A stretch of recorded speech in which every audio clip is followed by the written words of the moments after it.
Sold out Giant Stadium on a brilliant afternoon. Completely unexpected by most of us. Temperature is supposed to get up to 40 degrees before the game is over as you look in on Mike Ditka's last meeting before it all began. Bill Parcells, the Giant coach, on the other side. Temperature right now just exactly at freezing. The wind northwest 13 miles an hour. The wind chill factor makes it feel like it might be 12 degrees. And the forecast partly sunny. You know, it's interesting. Every time we talk to Bill Parcells and they'd play in Giant Stadium, he'd want giant weather. He'd want cold and he'd want snow and blizzard. And he said, you know, with this team that he has, the Giants against the Bears, he said it's the first time in a big game of my life I can ever remember rooting for good weather. He thinks that this weather today is an advantage to his team. Well, of course, playing at Soldier Field, Chicago, they're used to the elements. A lot of teams that come in here are not. Johnny Bailey and Dennis Gentry back deep for the Bears. The ball blew off the tee. If it does it again, somebody will come hold it. I think they'll probably come hold it right now. We see Perry Williams there come running in, and he's going to hold it. Again, you want that held. You want it held gingerly. Mike Ditka asked if he thought there was a difference. Said, I think they've got better special teams than we do. Dennis Gentry handles the opening kickoff, and they'll bring it out to the 20 where Mike Tomczak. He doesn't like to be called a backup quarterback, and indeed he was a starter at one time. In front of him, that veteran offensive line that's been together so long: Covert, Bortz, Hilgenberg, Thayer, Van Horn, the tight end James Thornton, and look out for him today. The Bears plan to utilize his talents. Anderson and Mustard, the runners. Davis and Morris, the wide receivers. They both go left. Tomczak. The Giants showing that four-man line early. And Tomczak gives to Anderson for no gain, maybe a yard. Mike Fox, ever progressing as a defensive player. Pat, now this has to be the surprise here. You see the four defensive line here, then you have a linebacker here, a linebacker here, and a safety up here. So they have 8 men up, 4-man line, the first time they'd used that all year. So the Bears could not have expected this. The safety up, Greg Jackson. 2nd and 9, 4 down defensive linemen. They're going to have to throw it against this, and Tomczak will. Pass is caught by Wendell Davis, a one-handed snag. Knocked out of bounds by Jackson. 37-yard gain on the play. And that was the play that the Bears needed. They needed it early. We talked about that. Mike Ditka says he's going to come out passing. Tomczak, we know, needs confidence early. And watch this catch by Wendell Davis. A one-hander. He just goes boom and catches that thing out there. I'll tell you, just watch here. He's just going to come out and run a corner pattern out there. Good pass protection. I think the Giants are in there expecting a run, play and run. Look at the space they have out there. Wendell Davis runs a perfect pattern. The Bears back quickly, send Anderson off to the right side for a pickup of 2. Stopped by Carl Banks.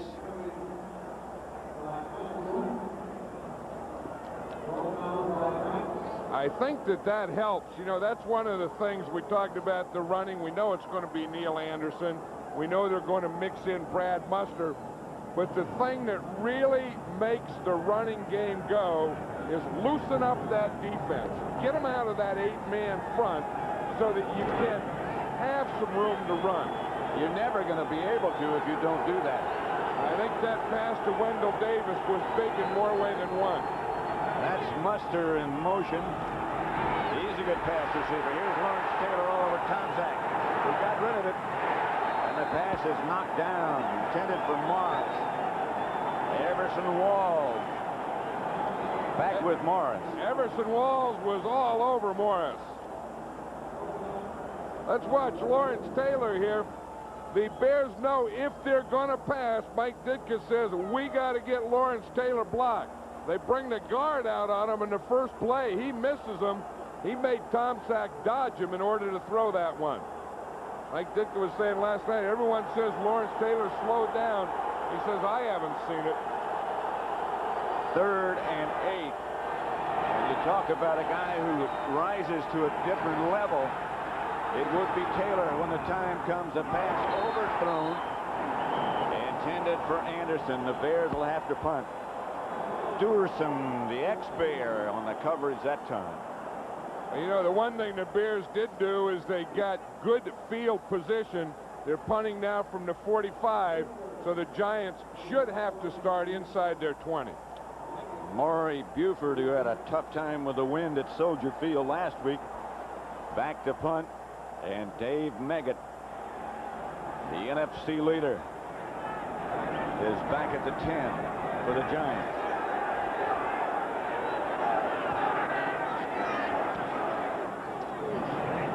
Hangs for Meggett. Signals fair catch. The ball bounces and is down to about the 5 by the Bears. Crosley, I believe, was the tight end who was down. James Coley, I beg your pardon. No score yet. Nothing. The NFC Championship game, playoff game, as Jeff Hostetler makes his first start in the playoffs. Up front of him, Elliott, Roberts, Oates, Moore, Riesenberg, with Mark Bavaro, the tight end. In the backfield, Otis Anderson, the veteran, with Maurice Carthon. Ingram and Baker start wide. Baker's left, Ingram's right. Jeff Hostetler as the Giants start from 5. The fake is to Anderson. They're going to do the same thing the Bears did. Anderson incomplete. The Bear defense, they both are stingy. Up front, Trace Armstrong and Richard Dent. The ends, William Perry and Dan Hampton. In the middle, the linebackers, Rivera, Singletary, and Morrissey. And the secondary, a good one, Wolford and Jackson, the corners. Mark Carrier and Sean Gale, the 2 safety men. They're the heart of that secondary. 2nd down, 10 from the 5 for the Giants. Hostetler. And off to Anderson, hit by William Perry right at the line of scrimmage. Hey, that is running into a wall. You know, looking at William Perry down there, Pat, he looked like he gained 20 pounds since last week. It could just be the white jersey. Store a lot of food in that freezer. Well, watch him right there in the middle. He takes on the guard, pushes the whole thing down there, and I'll tell you, once they run into Perry in that middle, that is the end of their run. I don't think the wind bothers William Perry too much. He will always have his feet on the ground. Meggett in the backfield and Hostetler. Flag on the play. Hostetler out of the end zone for Baker. Overthrown, but a good workout. Penalty marker down way back at the line of scrimmage. Marcus Paul was in the coverage. Offside the Bears. Free play for the Giants. You know, if Jeff Hostetler knew that was a free play, if he saw the Bears jump, then that's a very, very smart thing to do. If you got a free one, go big. Defense, number 95, 5-yard penalty. Repeat the down. 3rd down. That's Richard Dent. Here's what we're talking about right there. Moving before the ball is snapped. You see right there, he gets in that neutral zone. He didn't look like he got very far in that neutral zone. He just far enough just to be neutral. Right. He went from a 3-point stance to a 4-point stance. Here's Hostetler. Out of the shotgun, and down he goes by Trace Armstrong. The guy has really developed this year. Loss of 4. See, the other guy that was right there is Dan Hampton. Dan Hampton, we know that's playing his last game if the Bears lose. Going to retire. Trace Armstrong gets in there. He's going to come from the right side of the screen. Hampton's coming straight up the middle late. There's Armstrong, and there's Hampton. And here's Landeta about 6 yards deep in the end zone to punt it. Driving low spiral to Bailey, who handles it at the Bear 40. And the coverage teams are down in a hurry. Bobby Abrams made the stop. 51-yard punt. Only a 1-yard return.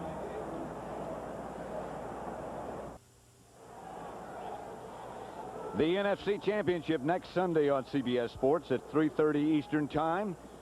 The 49ers await today's winners. Joe Montana and company have an eye on an unprecedented third consecutive Super Bowl championship.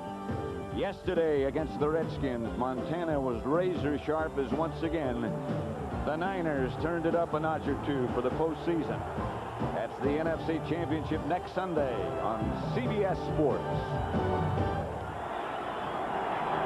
Back at Giants Stadium, Tom Zach looks at a Giant four-man front on defense. Outside, picked off by Mark Collins. Intended for Dennis Gentry, bounced out of his hands, and Collins got the rebound.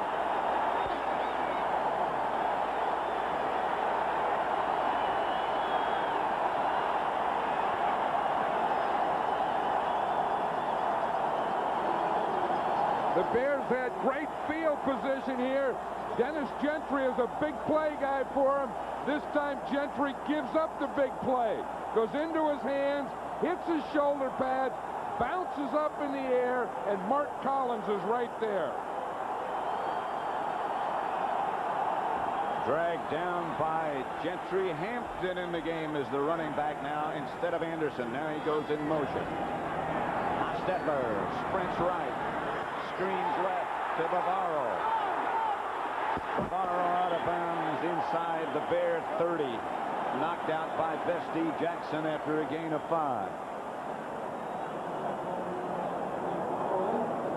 This is an interesting thing here, Pat. Bavaro's here. He's going to sneak across there. But Hostetler sells it by sprinting this way and then throwing back across the grain. See, now Hostetler will come out here on what we call a sprint out right, and you see Bavaro drop down. He goes back across the grain to the left. When he fell down, the Bear defense lost him. 2nd and 5. Rodney Hampton, their #1 draft choice, was the deep back. And it is he who gets the carry for very little, maybe a yard, maybe none. Yeah, it was interesting. Bill Parcells was saying the other day that he has 2 running backs. O.J. Anderson, who won't lose the game for you, and Rodney Hampton, who can win it. So who do you play? So what he wants to do is play both. Play Hampton when you're in the middle of the field, where you have a position to come up with a big play, and when you're in short yardage, goal line, inside the 20, those things, play O.J. Anderson. Then on 3rd down, of course, play this guy, Dave Meggett. Ever dangerous coming out of the backfield. Hostetler from the shotgun. Snap from Oates is good. Bears in a blitz, and Hostetler had to unload. That's the thing that they do against Meggett now. When they get him in there, the way to keep him in is to blitz his side. Watch Meggett. He's over here on the right, number 30. They blitz. Ron Rivera comes on a blitz, makes him block. Then they blitz from the other side. So Meggett, 1, he's a little guy who you make block, but 2, you keep him in the backfield. You don't let him get out on a release. Barr will try from 46 yards away to put the Giants ahead. Long for him, but this one's plenty far enough. Ain't good.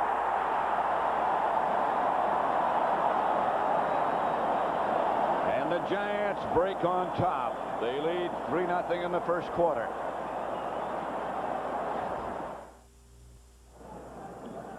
Three 3-0 Giants, and this is what set it up right here. Tom Zach to Gentry. Bounced off Dennis into the hands of Collins. And here's Barr's 46-yard field goal that grazed the inside of the upright and went through good. And now he's ready to kick off in the direction of Johnny Bailey and Dennis Gentry.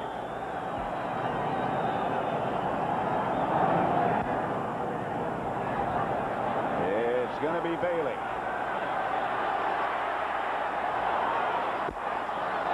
With room.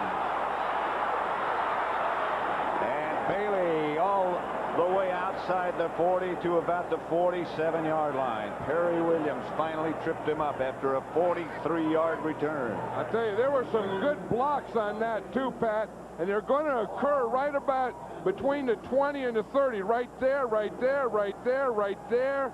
And those were the blocks that got Bailey out to darn near midfield. Rouse got an excellent block on Renee Thompson. There was a real collision down there. Tomczak, who likes to change the plays at the line of scrimmage, just did. To Anderson. Neil Anderson near midfield. A pickup of 4.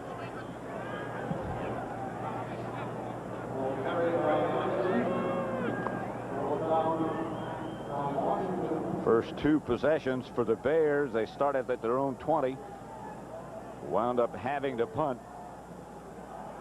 1 pass accounted for 37 yards of that 40 in that drive, if you can call it that.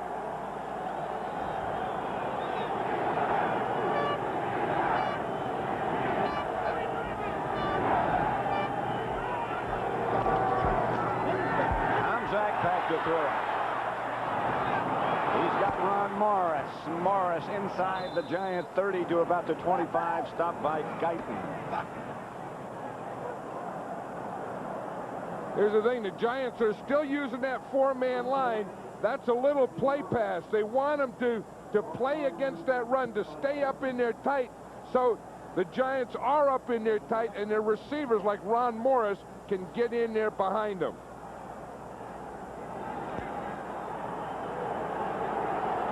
Morris stuck with it. 1st and 10 Bear. Morris split wide to the right. Ball's on the 25. Giants lead 3-0. That's Mustard. Anderson, beg your pardon.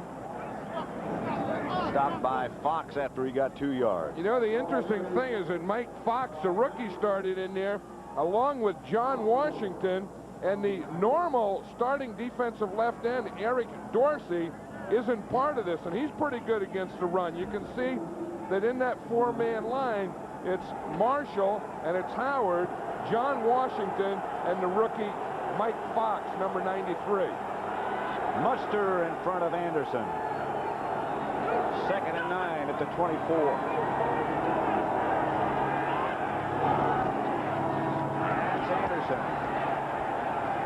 Down to the 21. He might have gotten 3. Make 4. Washington and Howard combined to make the tackle. You know that Mike Ditka by now knows that the Giants are playing him in a defense that the Giants haven't played all year. So he has to change his thinking. He has to change. Now you can see Washington and Fox going out. So now, of course, they're going into their 3rd down defense. But his run play calling has to be versus a 4-man line instead of a 3-man line. And now they go with 3 wide receivers and Dennis Gentry. It's Kozlowski in motion. Out of the shotgun, it was Anderson. Flag on the play. Anderson cut down by Taylor. I'll tell you, they all say that great players make big plays in big games. When you get them down there and the Bears are driving on you and you need a big play, and Lawrence Taylor comes through and comes up with a big play and knocks him for a 7-yard loss on a 3rd down, that's play. Illegal motion on the offense, 2 moving at the same time. Penalty is declined. 4th down. You watch this. We'll see Lawrence Taylor lines up all over. This time he's lining up right in the middle. Watch him come straight up the middle, get the penetration there. They can't get him, and he makes the tackle for the 7-yard loss. He's just too quick. Good players have to play well in big games. That's what they said all day yesterday. 4th down, the Bears not trying for the field goal. Tomczak back to fire. Outside to Anderson, well short of the 1st down, stopped by Greg Jackson. And the Giants take over, leading 3-0 in the 1st quarter. 5 minutes, 42 seconds left to play in the first at Giants Stadium. And the Giants on a 46-yard field goal by Barr lead it 3-0, and they've just taken over on downs.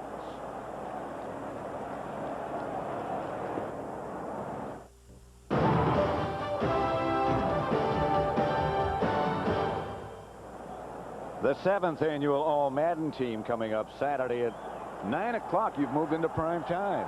Yeah, I know it. And right now we're still working on the team. No computers this year. The whole team, we got them mixed up. They're up in the blimp now. I got a hunch some of these players will be included. Hostetler just does get rid of it.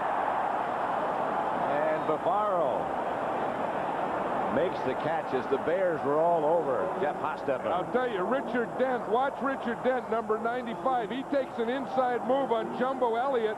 Elliott didn't even go to block him. Either Elliott was looking for someone coming from outside, or Dent went by him so quickly he didn't even see him. That's what it looks like. Watch him on the inside. He just splits the guard and the tackle. No one even touches Dent. 2nd and 1. It's Hampton and Carthon, the 2 running backs. And that's Maurice Carthon, first down Giants. He picked up 6.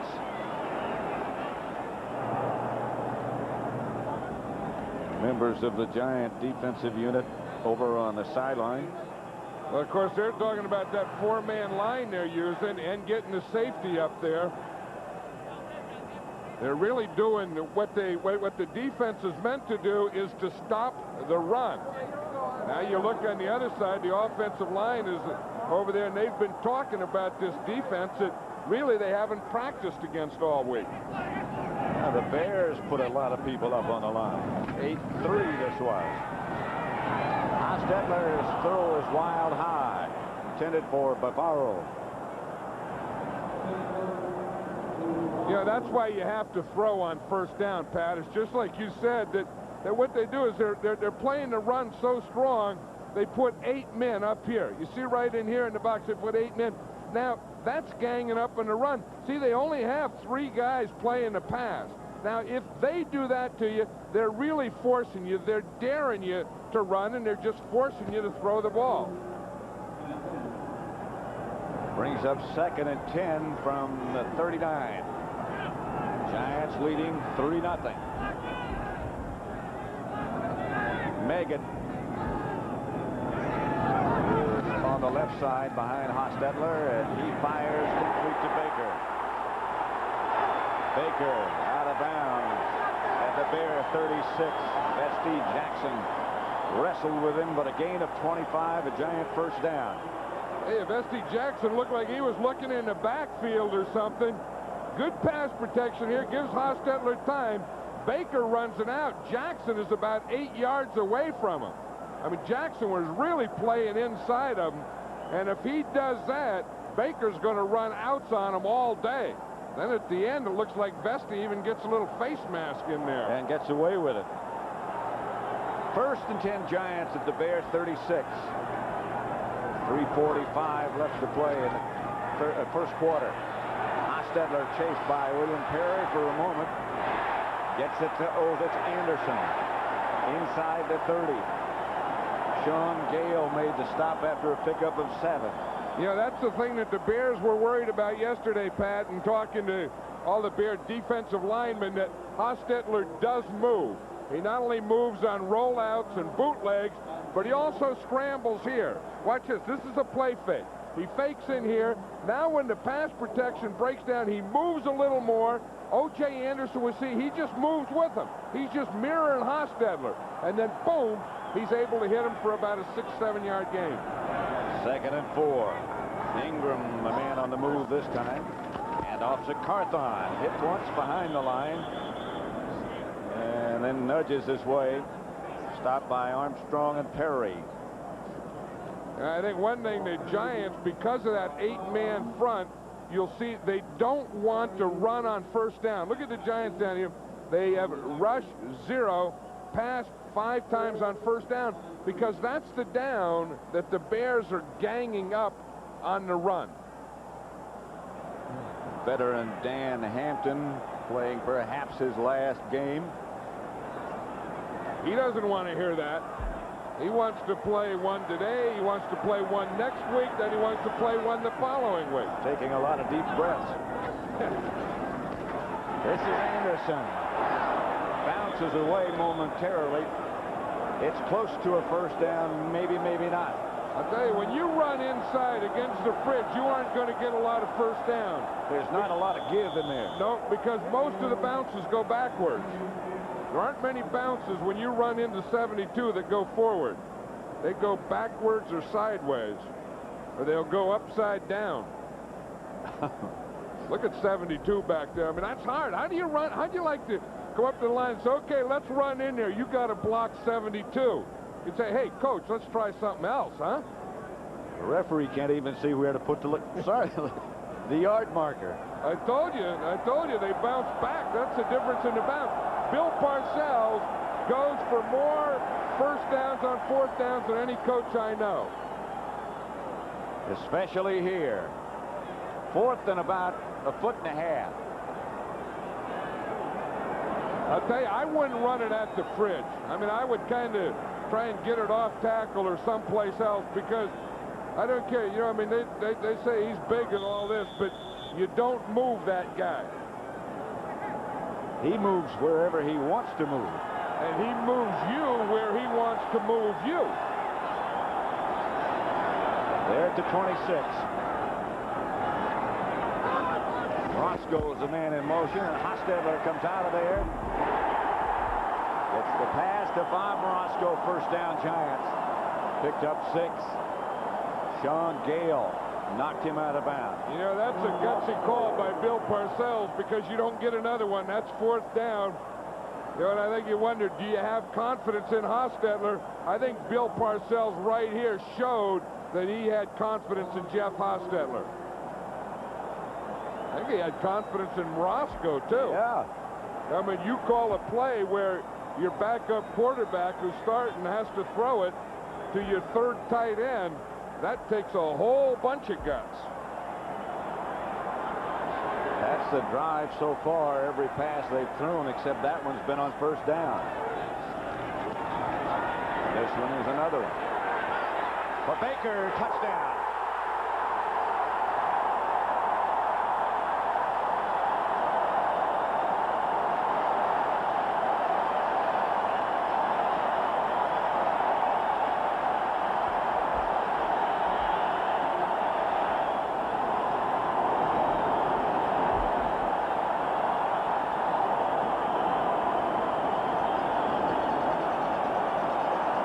Was one heck of a throw by Hostetler.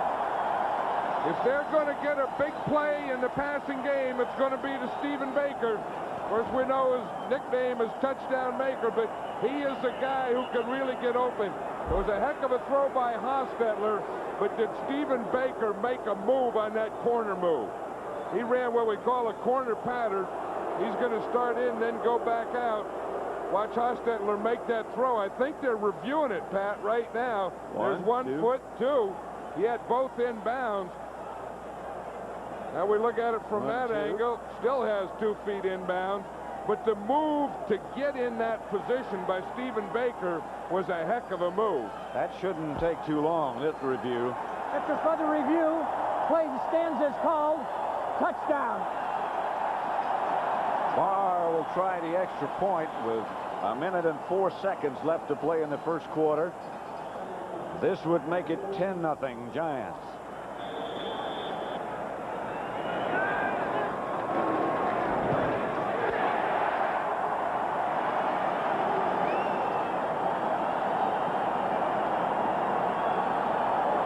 The touchdown maker, Stephen Baker.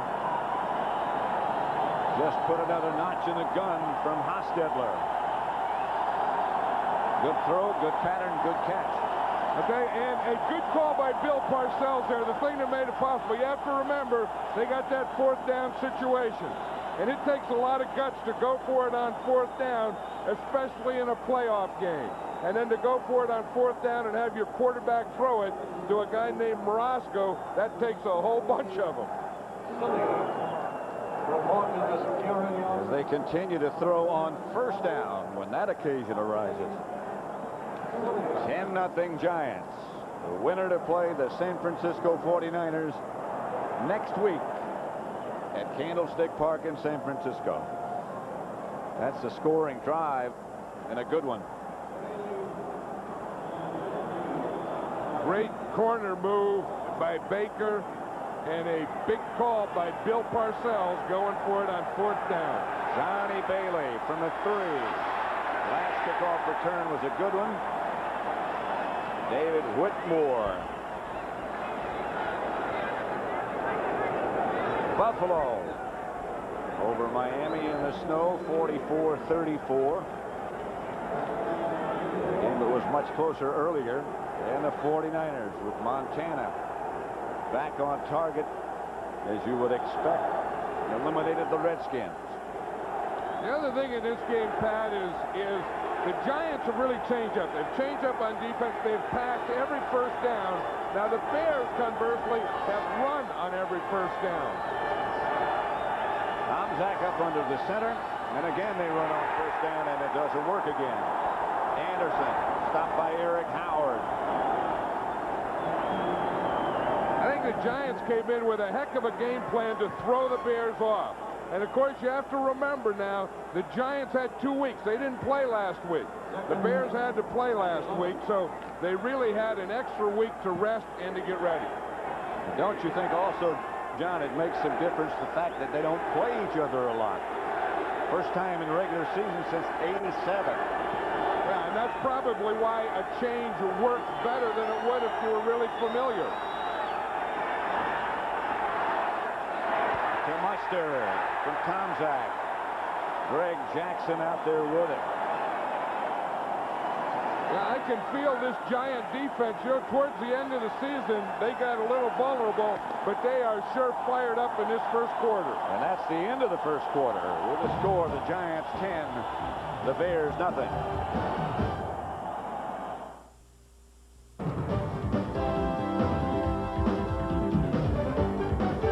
CBS Sports coverage of the National Football Conference Divisional Playoff game is sponsored by Ford and your Ford dealer. Have you driven a Ford lately? Interstate Batteries with over 180,000 dealers across the U.S. and Canada. And by Federal Express for documents, packages, and freight worldwide. Absolutely positively the best in the business. A brilliant day at Giants Stadium in the Meadowlands. The Bears Giants divisional playoff game for two teams who like to run it. The first quarter didn't look that way. The Bears got 4 yards on the ground. The Giants got 8.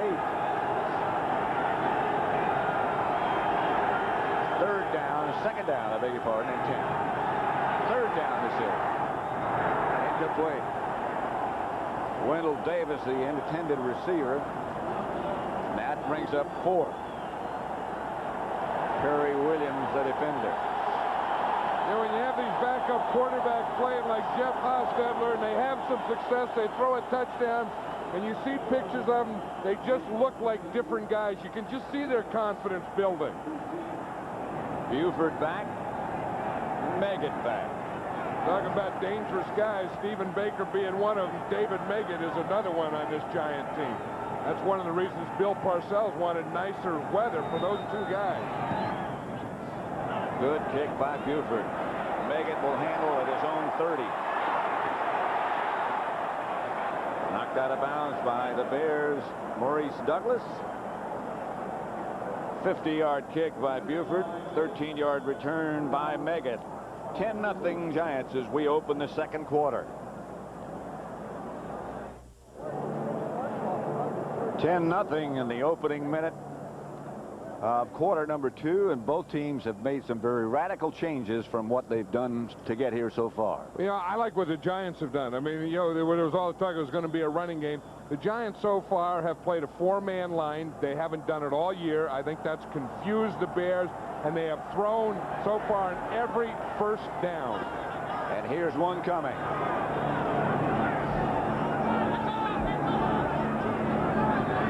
Giants operate from their own 43-yard line.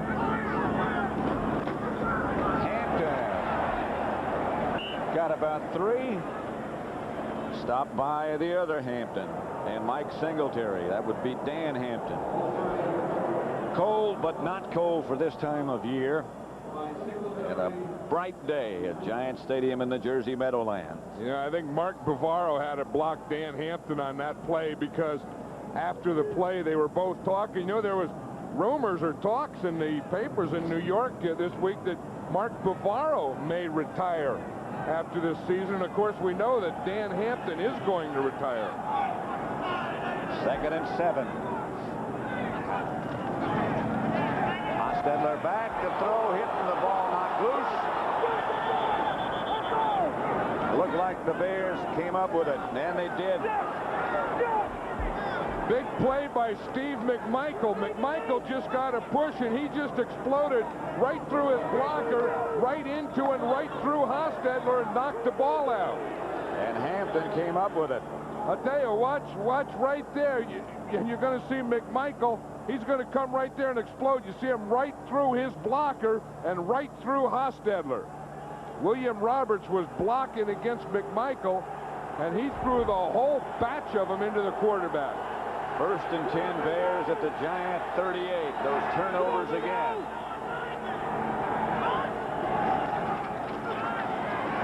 Muster to about the 30. Gain of 3, stopped by Leonard Marshall.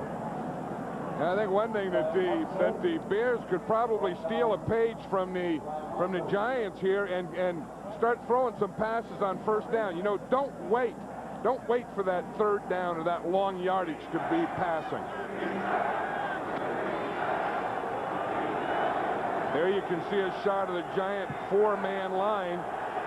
Again, the first time they've used that all year.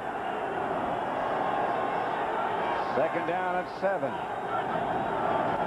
Tomczak back to throw, chased. Fires, picked off almost by Mark Collins as the Bears' intended receiver slipped down. I think it was Morris. Nope, Wendell Davis. Yeah, Wendell Davis was down there. He was down there about the 5-yard line. You see him, number 82. He's down in the ground already. But it looked like he tried to slow up or stop to come back for the ball. Mark Collins had control and everything. You see the expression when you know you have one and you just don't get it. So it brings up 3rd and 7. Tomczak 4 out of 9. Davis right, Morris left. With Kozlowski. And Gentry on the inside of him. Tomczak back to throw it, gets it outside to Neil Anderson, a Bear 1st down. Rene Thompson made the stop. That is the type of thing that Neil Anderson, you know, you talk about stopping Neil Anderson. It's not only as a runner, but it's also as a pass receiver. You see here, he gets the ball, turns it upfield, and that's a good tackle by Rene Thompson. Rene Thompson, of course, one of the best special teamers in the league. Neil Anderson, one of the best running backs in all of football. In every facet of the game. 1st and 10 at the 27 for the Bears. Giants lead 10-0. Here's Muster. Stopped by Eric Howard after a gain of 3. Yeah, I think this is where the Bears have to start mixing up some. We look at today, they have on 1st down last week, they ran 21, passed 6. Today, they have run 7 times and only passed 1. That's where I think they have to get some of their mixture in. 2nd and 7 at the Giant 24. Giants leading 10-0.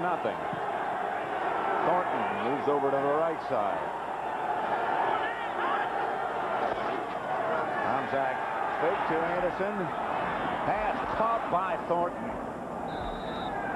At about the 6, a pickup of 18 yards. Myron Guyton was the Giant defender.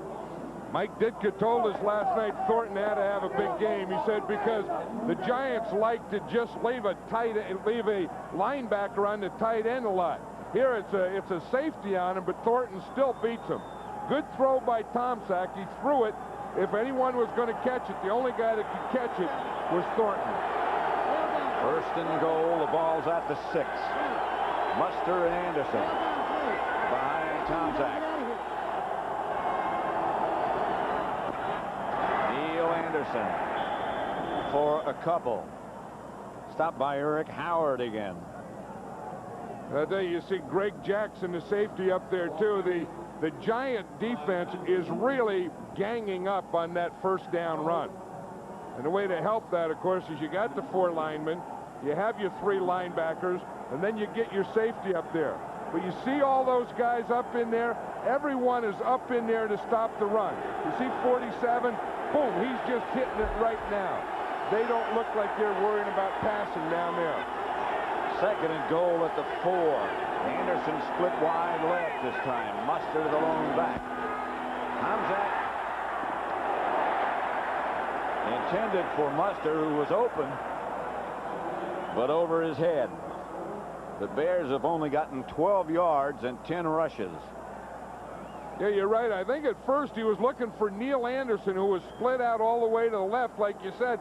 And then Pepper Johnson gets in his face, and he has to come back, and he dumps it off to Muster. But watch Pepper Johnson, 52 there. See, he makes him throw a bad one there. Because had he thrown it shorter or seen Muster, that would have been a touchdown. Ex-Ohio State teammates, Tomczak and Pepper Johnson. 3rd and goal at the 4. Ditka looked on. Tomczak to Muster. Close, but not quite. Now this is going to be really interesting for Mike Ditka. Half the Bear players are out on the sideline. What do you do now? You're down 10-0. You're in the playoffs. I think you have to kick the field goal. I think so too. I think you have to get on the board. That doesn't mean that that's what he's going to think, though. 4th and goal at the 1, and it really is a little bit closer than that. About the 1-foot line. Mike Ditka's decided to go for it. I'll tell you, this is football. This is championship football. You can play in the middle of the field. You know, that's for show. This is for dough down here. This is what it's all about. And the Bears use a timeout. 10-0 Giants. NFC Divisional playoff. The Giants lead at 10-0, but the Bears are at the door inside the 1. 4th down, and they're headed for it. This could be the whole game here, Pat. I think if the Bears don't make it here, it could be a long day for them. If they do, we got a heck of a ball game. Anderson and Muster behind Tomczak. Coley in motion. They all make it. John Washington was the first man to hit him. Muster the ball carrier, and he just got stuffed.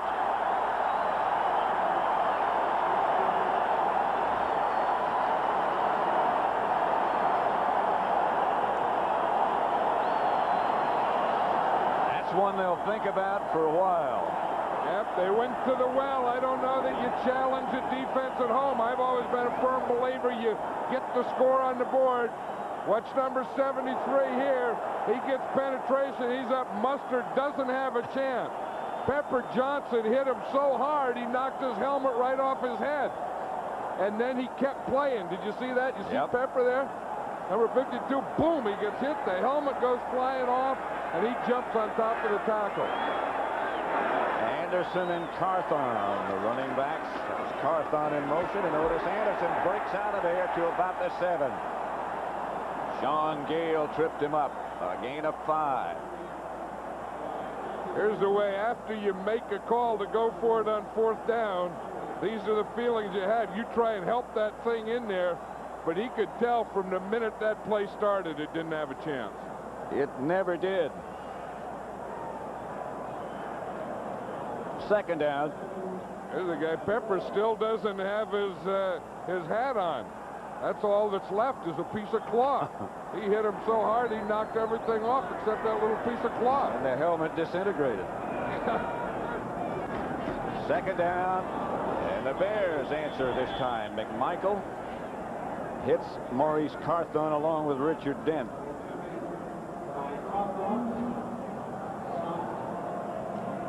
Yeah, this is the one that you know, when you talk about playoff or plays that get you to the championship, this may be the play that the Giants remember. That this is the play. This could be the play that took them to the championship game. Watch Pepper there. When the hat goes off, he still wants to get a headbutt in there. He not only jumped on the pile, but I like he led with his head. On third down, Anderson stopped in the backfield by Richard Dent. The Giants will have to punt, and the Bears should come up with reasonably good field position again. Richard Dent signaled in the special teams, okay, come on in, special teams, do your job, and then offense, you get in here because you're going to get the ball back again with pretty good field position. Richard's doing more and more coaching. Remember the last time Sean Landeta was back in this position against Chicago? In Soldier Field. The wind was really blowing that day, and it was cold, and he missed the ball. Not one of his best. Bailey signals fair catch at the 35, a 29-yard punt. Yeah, that is not one, as you say, that's when he has plenty of room to let it all out, and he didn't get it all out. 10-0 Giants. Next Saturday. It's the kind of hitting game we expected. Here the Bears are at the goal line going for it on 4th and 1. Let's listen.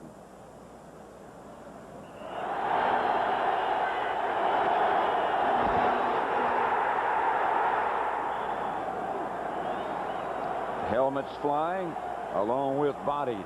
That is football. The only thing is you would have expected Brad Muster to be leading Neil Anderson instead of Anderson leading Brad Muster. Tomczak back to throw, gets it across the middle to Muster, and Muster down at about the 16. Yeah, I bet right now you don't second guess yourself as a coach, or you try not to, but I bet right now Mike Ditka's saying, geez, it would have been nice to have the field goal. Now, I don't know if he'd have the same field position, but just think he would have had the field goal, would have been 10-3. Now, boom, you're right back there. You're going for another shot to tie the score. First down, Bears at the Giant 15. Giants leading at the moment 10-0. It's Anderson on the move. Tomczak back to throw. Here comes the blitz. They get it out to Muster, who can't hold on. I think that every time the Bears put a drive together, it's not all Neil Anderson, it's not the wide receivers, but in a drive, in a long drive, there's going to be some Brad Muster and some James Thornton in that drive. Sometimes they lull you to sleep, those two guys. You don't think of them as part of the offense. You think Neil Anderson, and they run it. And indeed, he is a great back. But those two are the added ingredients. Here comes the blitz again. Intended for Anderson. The heat was on Tomczak, incomplete. Well, they tried to get that quick up to Neil Anderson. He is a back most of the time, of course, but that time he lined up as a wide receiver. He was spread out wide. Now, the thing that does is Anderson is a good receiver, but when you put him out here, that puts the Giants' best defender, Mark Collins, on him. I would rather leave an Anderson, let him come out of the backfield or someplace where he doesn't draw coverage by a cornerback. Third down at the 15. Tomczak back to throw, under pressure again, gets it incomplete. Intended for Thornton coming across. He just didn't have time, and this time the Bears will try for the field goal. I tell you, I like the way this Giant defense is playing, though. I mean, they are really coming. They're not giving Tomczak any lanes to throw in. I mean, that was a bad throw. He threw it high, he threw it behind him, but they're pressuring him all day. They're pressuring him, they're hitting him, they're knocking him around, they're always on him. Here's Kevin Butler from 33 yards out with Tomczak holding. Butler with plenty of room on that one. Gets the Bears on the scoreboard. And with 6:17 left to play in the first half at Giant Stadium, it's 10-3 Giants.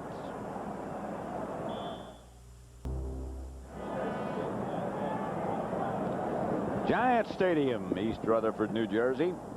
Second quarter with 6:17 left, and the Giants leading the Bears 10-3. Pat Summerall here with John Madden. Bill Parcells talking to some of his secondary members. Butler to kick it off, and he's come under criticism this year for being short on kickoffs. This one's not. Meggett will stay in the end zone, and the Giants will operate from their 20.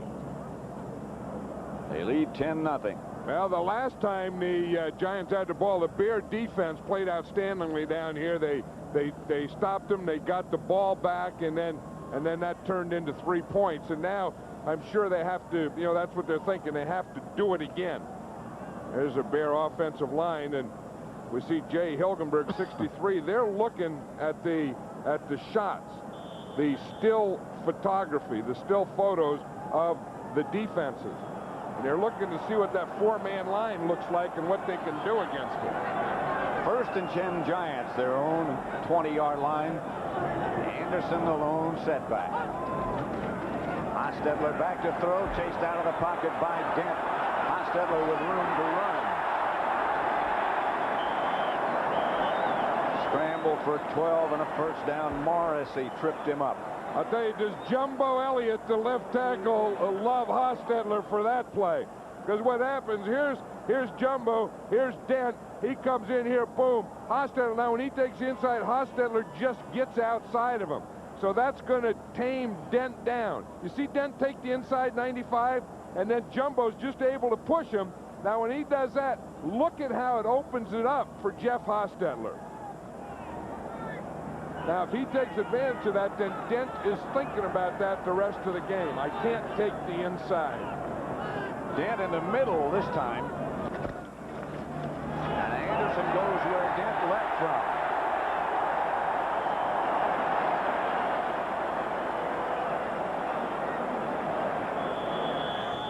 Ron Rivera finally made the stop.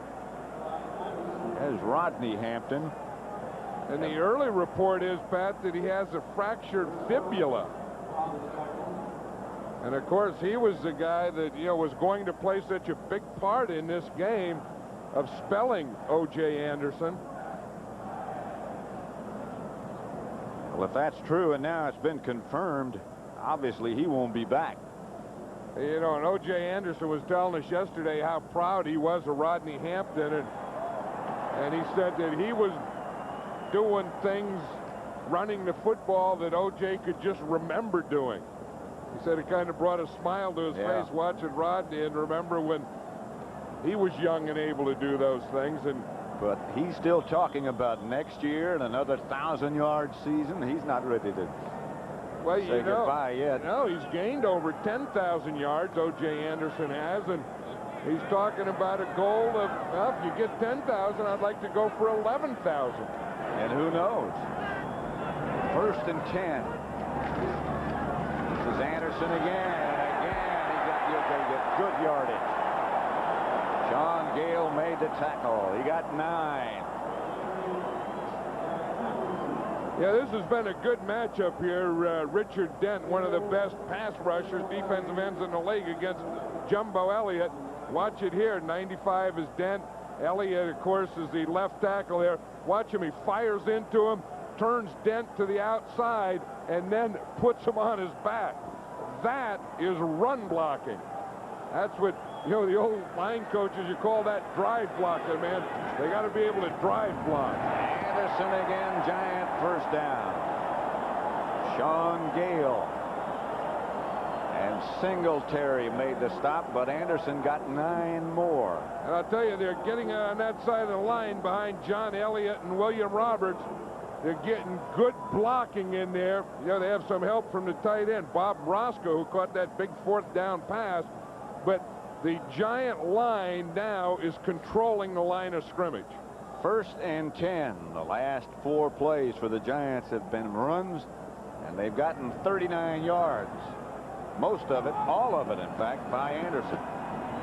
Well, I'll take that back. There was one scramble by Hostetler. Anderson left side again, and again yardage. Stopped by Singletary, but he got 4. Oh, and Richard Dent's getting frustrated. He and Jumbo Elliott are going after it after the play. I'll meet you right here. Yeah, he's saying right here. Of course, he remembers that drive block that we showed earlier where Elliott took him and put him on his back. And I tell you, if you're a defensive lineman, that's one place that you don't ever want to end up. You never want the back of your uniform dirty.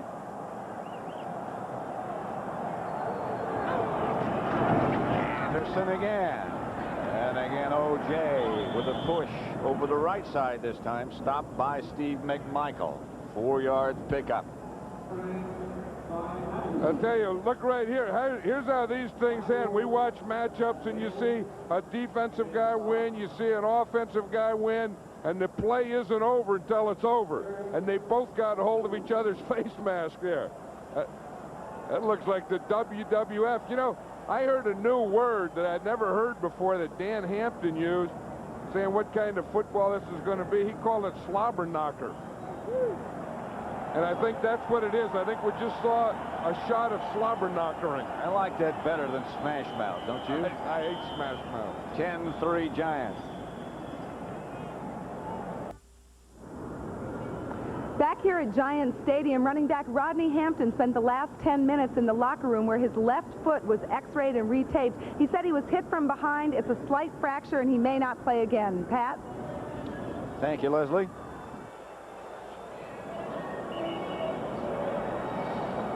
The Bears have 2 timeouts left. The Giants 3. 2 minutes to go in the first half with the Giants leading 10-3.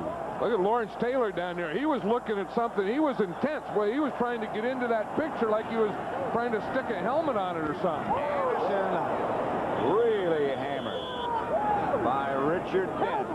There's a guy you don't want to get too excited. I'll tell you, that's exactly right. I mean, Jumbo Elliott got the best of him that one play. Here's Richard Dent. He's standing up on that play. He takes another inside. And when he puts you, he's going to put a slobber knocker on you, I'll guarantee you. 4th down, and it looks like the Giants are going for it. Now they call a timeout to think it over. Well, you know, I think probably if they don't go for it, Pat, they would have to kick into the wind, which is just about impossible here. So a timeout with 1:38 left to play in the first half. Giants 10-3.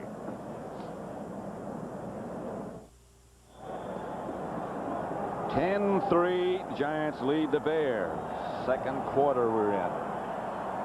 Lawrence Taylor now doing a little meditating and studying and remembering 4th down.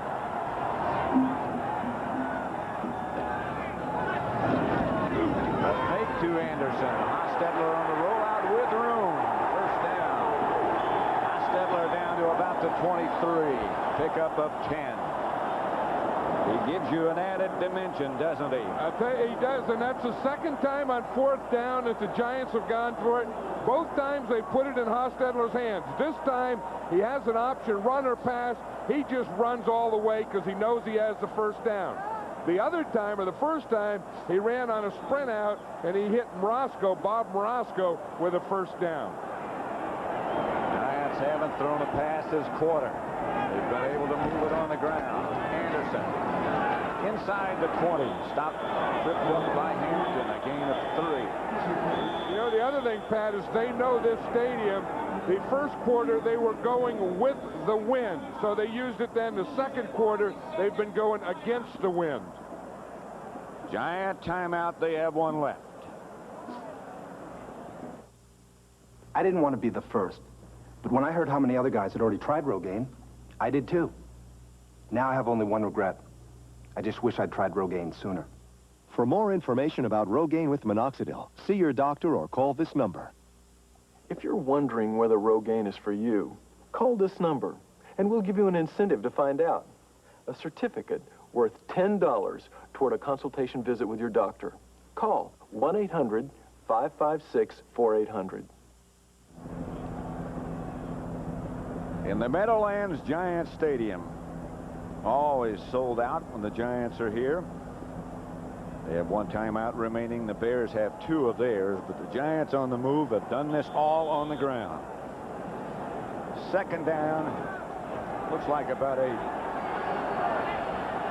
Matt Barr's down there clapping. He's clapping for a touchdown because I saw him try and kick a field goal into this wind, and he was kicking rocks in the pregame. Everything just dies when it gets down to the goal line. Flag on the play right at the line of scrimmage. Pass was incomplete, intended for Baker.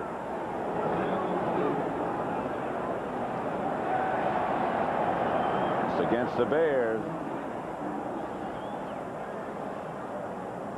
Offside. Defense. Number 72. 5-yard penalty. Repeat the down. Second down. We'll see a few guys jump. It looks like the 2 guys in the middle, the one they called it on was 72 of the Fridge, because once he gets started, it's hard to get that stuff stopped and brought back. The others tried to, stop it and bring it back, but he just couldn't. No mistake about who it is. I'll tell you, that's a test for an official. If you could miss the refrigerator from being offside, then you can't be an official. Second and 3. Meggett is the back this time. And the handoff is to Meggett. Inside the 5. Gale and Carrier made the stop. Meggett got 11 and a Giant first down. Big play by Dave Meggett. Happiest guy, the kicker, Matt Barr again. He knows, okay, now we're in here. Maybe I couldn't make it from back there. I hope we don't have to kick it. But after Dave Meggett makes this run, I know I can kick it from there. And you see Meggett, one thing he is not going to do is fumble. I mean, he put every kind of protection on that ball that you can put on it. And the Giants just used their last timeout here in the first half with 37 seconds left to play. I think that thing that they did on 4th down would be a pretty good play here. I think that's what Mike Ditkin's going to be thinking over there, that why not let Hostetler run with it? Yeah. Roll out, get out there on the perimeter. He's had pretty good success doing that, and then have the option to run or pass. This has been a very, very impressive drive by the Giants. 10 plays. They've gone 76 yards. All on the ground. And kept the ball 5 minutes and 40 seconds. I've been very impressed with the Giants this first half in their game plan. I remember they had that extra week. In fact, they didn't even work out yesterday. Bill says if they don't know it by now, they'll never know. Hostetler. Touchdown to Howard Cross, but a flag on the play.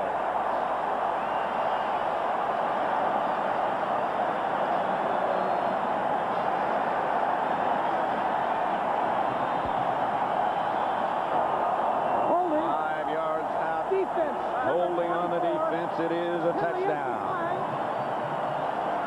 Well, they did exactly what we were talking about. The first 2 times they rolled out to the right. That time Hostetler went to the left. And the only pass in that entire drive got him a touchdown. Watch him. He's going to fake the run to the right. Then he's going to come out on a bootleg to his left and find Howard Cross, number 87, in the end zone. Barr's extra point is good, and it's 17-3. A flag on the extra point. Hey, Jeff Hostetler is really cool. You talk about a backup quarterback, and you'd think that he'd be nervous and all We that have fight. offside on the defense. The point is good. We will penalize 5 yards on the kickoff. Hey, you watch this from behind. You'll see how cool he is. Watch, he makes that fake to O.J. Anderson. Then he comes the opposite way. That's called a bootleg. Watch, there's going to be hands and arms out in front of him. Boom, he just throws it in there to cross in the end zone. In fact, there was one arm up around his neck. That was Richard Dent.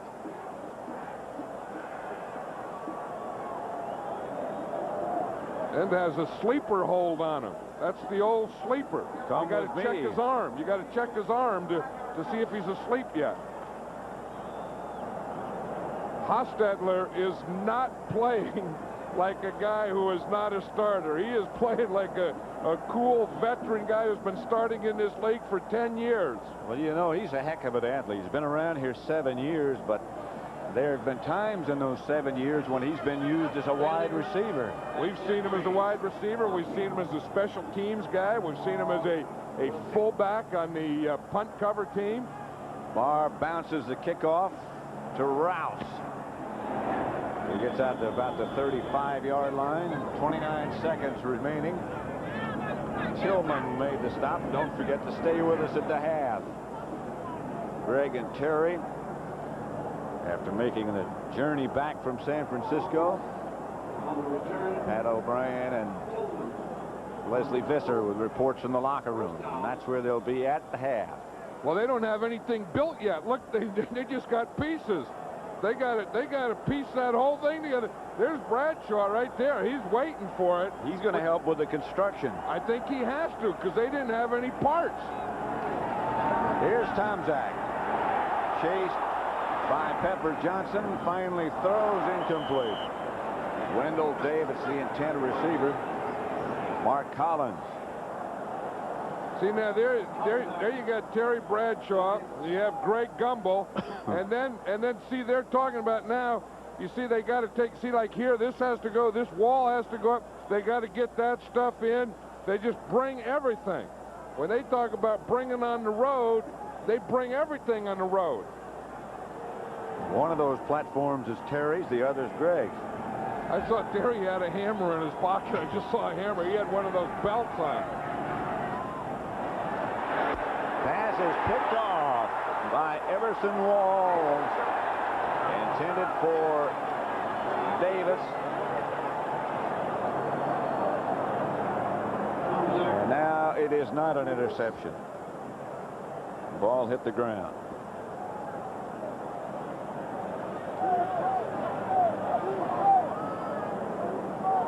That was still a pretty good play.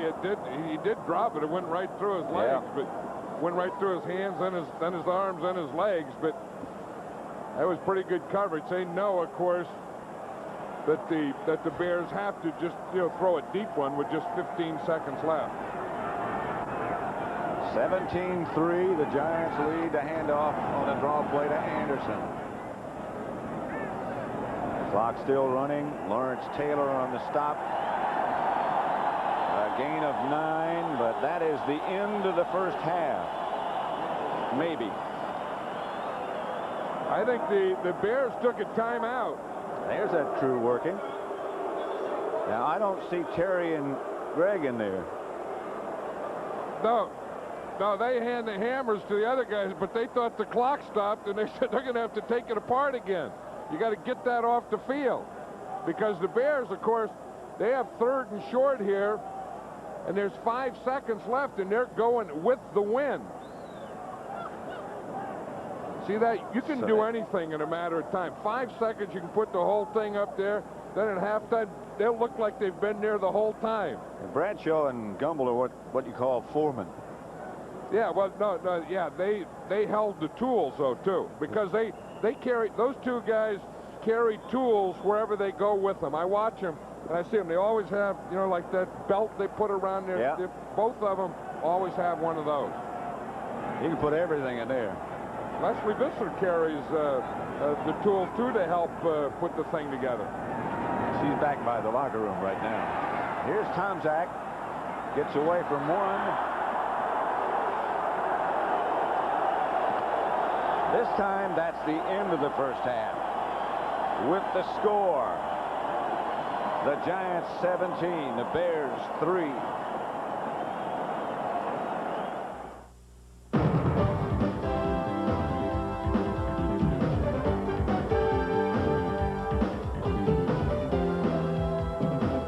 CBS Sports coverage of the National Football Conference Divisional Playoff game is sponsored by Honda, maker of fine quality automobiles. Test drive a Honda at your local dealer today. United Airlines, serving over 200 cities in the U.S. and around the world. Come fly the friendly skies. And by Miller Genuine Draft, cold filtered for real draft taste. So get out of the old, get into the cold.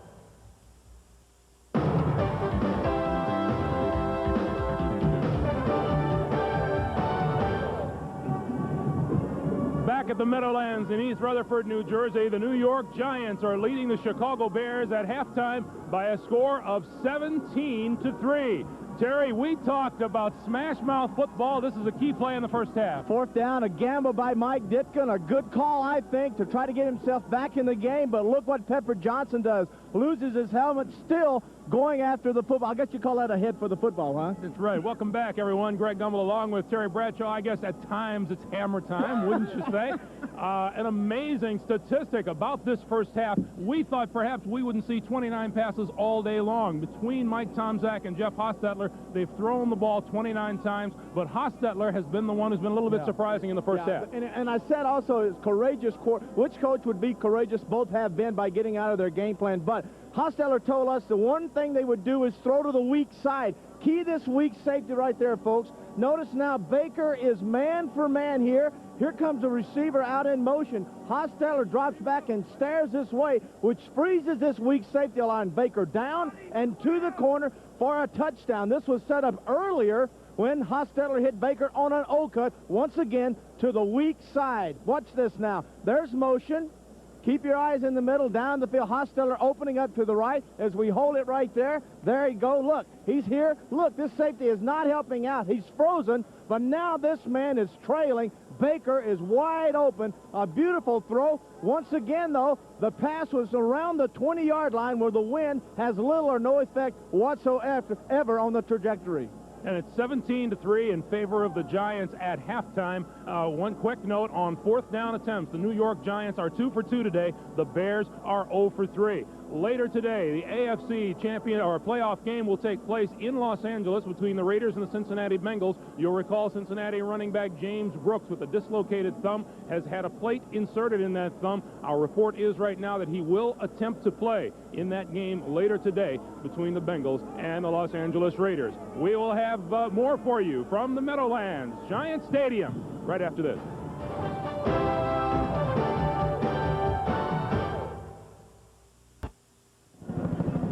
Welcome back to Giant Stadium here at East Rutherford, New Jersey. The New York Giants leading the Chicago Bears by a score of 17-3, and much the same way the Redskins started their game against the 49ers yesterday. The Bears started well, but it's the Giants who are leading now at halftime. As to what the Bears might be thinking right about now, let's check in with Pat O'Brien. Pat?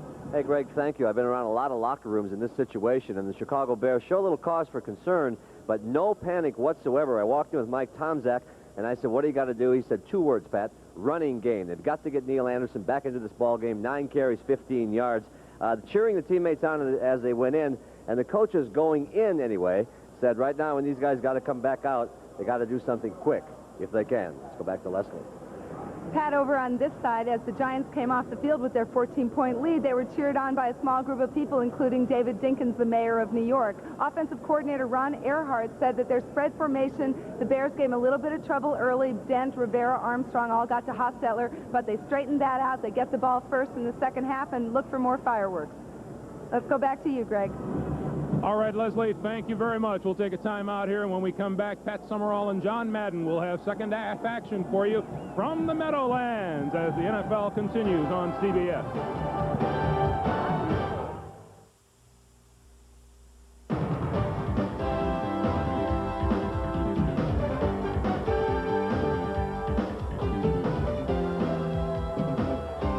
CBS Sports coverage of the National Football Conference Divisional Playoff game is sponsored by today's Chevrolet, who invites you to see why more people are winning with the heartbeat of America. Budweiser, with that clean, crisp, cold taste, nothing beats a Bud. And by UPS, now offering 10:30 a.m. guaranteed overnight air delivery.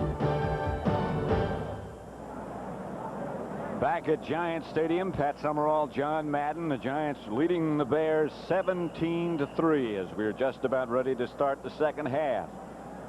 And I think you have to be impressed, number one, with the Giants' game plan, and number two, with the way they were finally able to run the ball that entire drive to give them that second touchdown. Well, you know, in the first half, I think the Giants just came out here. They looked a lot fresher. I think they just physically have beaten the Bears in that first half. I think that last week took a lot out of the Bears. That Saint game, the Giants didn't have to play. They looked fresh. They looked very sharp. I like their game plan, and I like their execution. I mean, they have just beaten the Bears to the punch.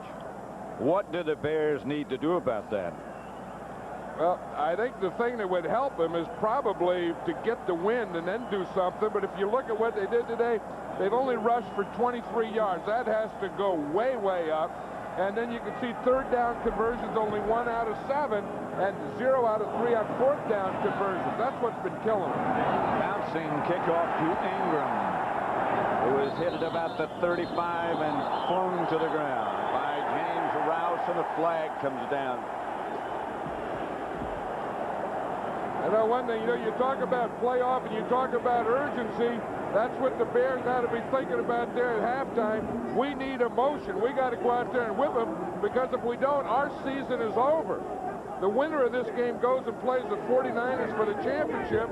The loser goes home.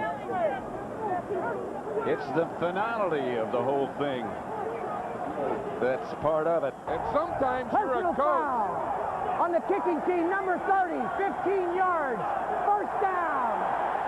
Sometimes you're a coach and you go in and you fire your guys up and you say, hey, we have to do that, and then they come out too fired up. Now that tackle I think was fine. It had to be something that happened after the tackle. There was a little shoving going on after that. Yeah, because they couldn't call a 15-yard penalty on that tackle. In any case, it's first down, Giants at midfield. They lead 17-3.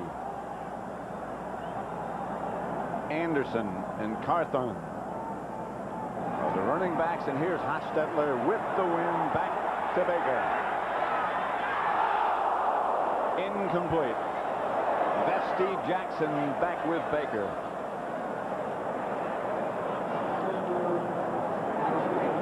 Hey, one thing about Stephen Baker, he's a little guy. He only weighs about 160 pounds, but watch him get up in the air. I mean, he is up in the air. He is over Jackson's head. In fact, I think he had his hands over Jackson's head, and the ball may have hit Jackson's helmet. Or shoulder pad, one of the two. That Stephen Baker's an exciting player. He really is. 2nd and 10. Carthon in motion. They give to Anderson. He slips down at midfield. William Perry clamped him down. I think Anderson slipped right in the paint there. But look at the Giants. You see how much they rushed for their 85 yards, 4.5 yards, 6.4 on first down. That's big because they did a lot of passing on first down. 0 for 5 on third down conversions, but the big point, 2 for 2 on fourth down, because both of those fourth down conversions they turned into touchdowns. Both rollouts by Hostetler. Meggett. Here comes the Bear blitz. Hostetler up the middle, gets rid of it to Bavaro.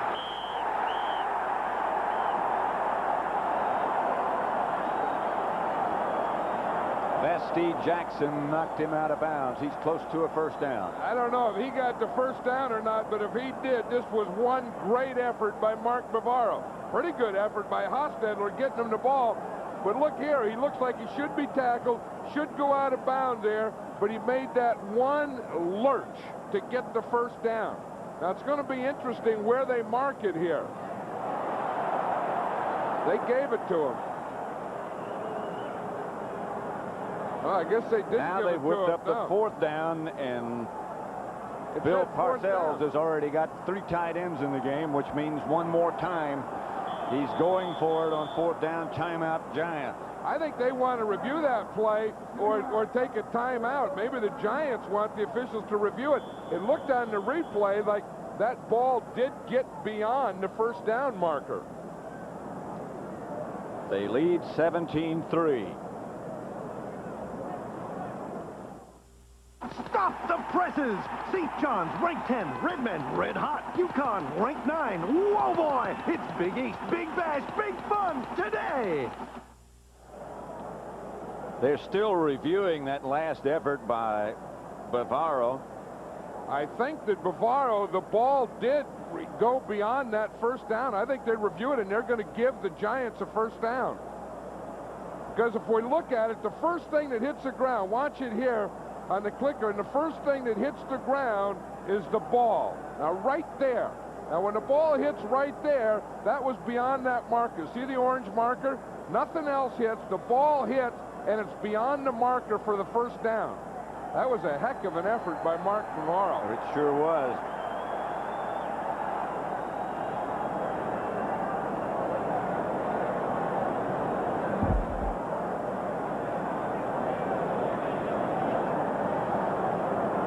You see right there, it's right in front of the hash mark. You see, that's where it has to be.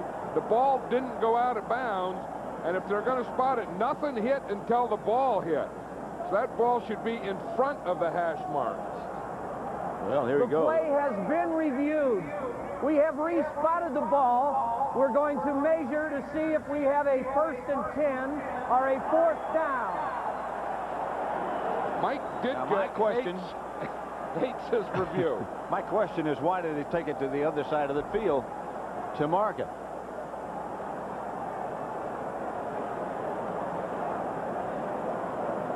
That must be the official marking side of the field. They're going to call it a 1st down.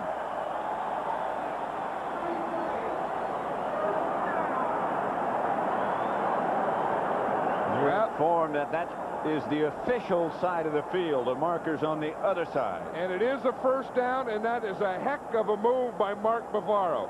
Look, his feet are off the ground, his knees are off the ground, his shoulders. Nothing hits till the ball hits. And you can see the ball hit beyond the 1st down marker. So Mark Bavaro knew exactly where he had to get, and he got there. That is one heck of a play. You're right. And it was a smart timeout, too, because they weren't going to review that until the Giants took timeout. Then they were able to look at it during commercial and change it. Bill Parcells has made some smart moves today.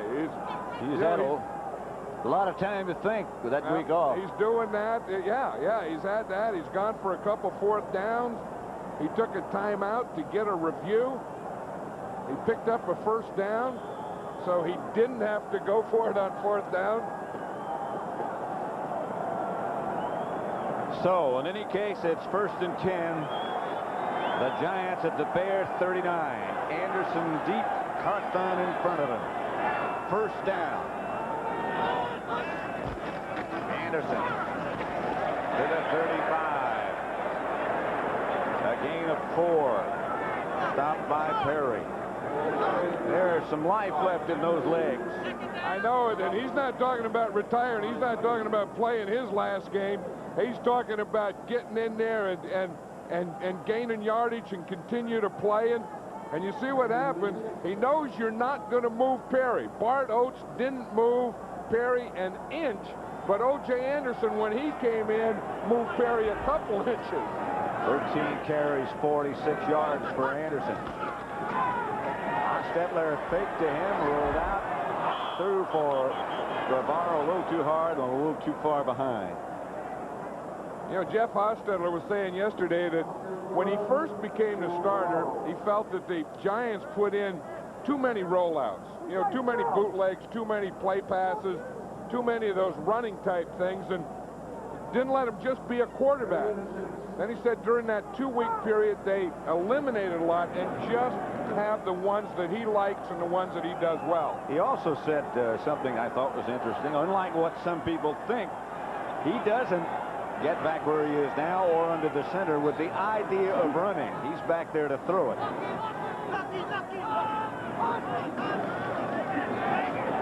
Hostetler is in place.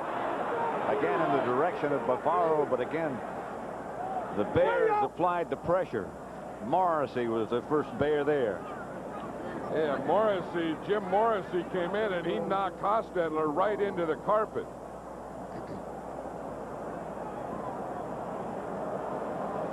Watch that shot right there. Whoa. Now here's another 4th down, and the Giants have so much confidence in their 4th down that they're going for it. This would be a 52-yard field goal if they were to kick it with the wind. It must not be in Matt Barr's range, so they're going to go for it on 4th. So it's 4th and 6 for a 1st down. Kyle's in the game. Here's Hostetler looking for some place to get out of there. He does. Now he's chased by Perry. And that's no race. Hostetler for the first down. 8 yards he picked up and enough for a Giant first.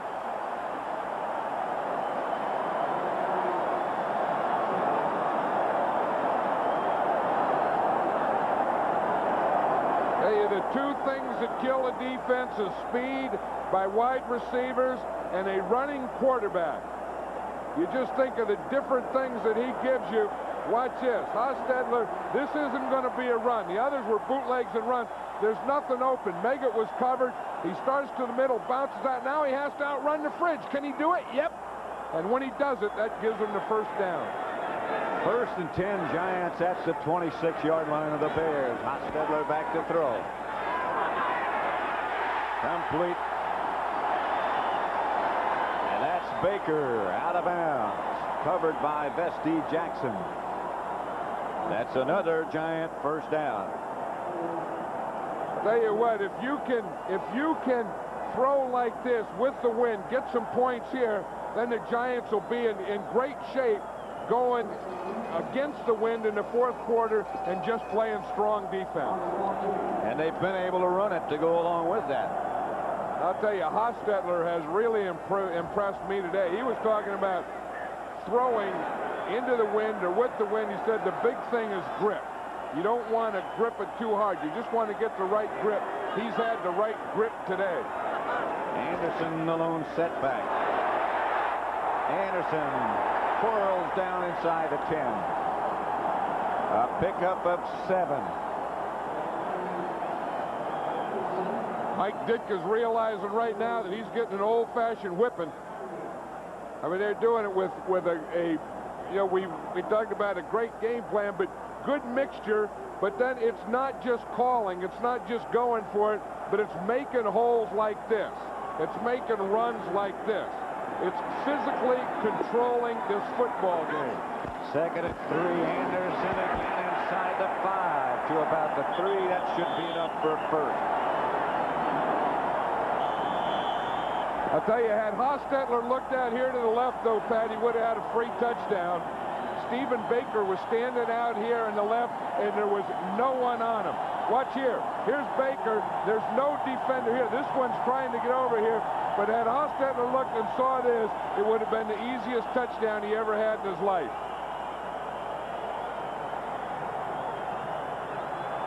Of course, when you get down there, they're just pounding it in there anyway. They're just having fun. You beat on them for a couple of quarters, and this is the fun part of the game. First and goal from the 3.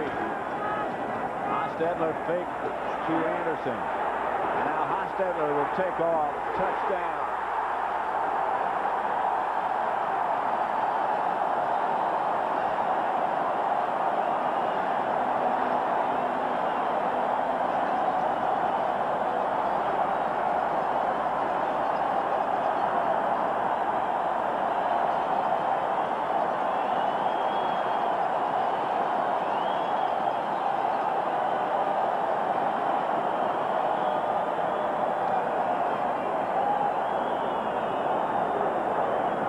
Hostetler will hold for Matt Barr's effort at the extra point.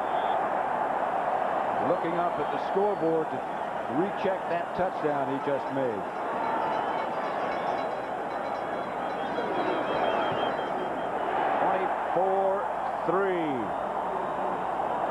Barr's extra point is good. The Giants lead 24-3 with 8:41 or 10:41 left to play in the third quarter.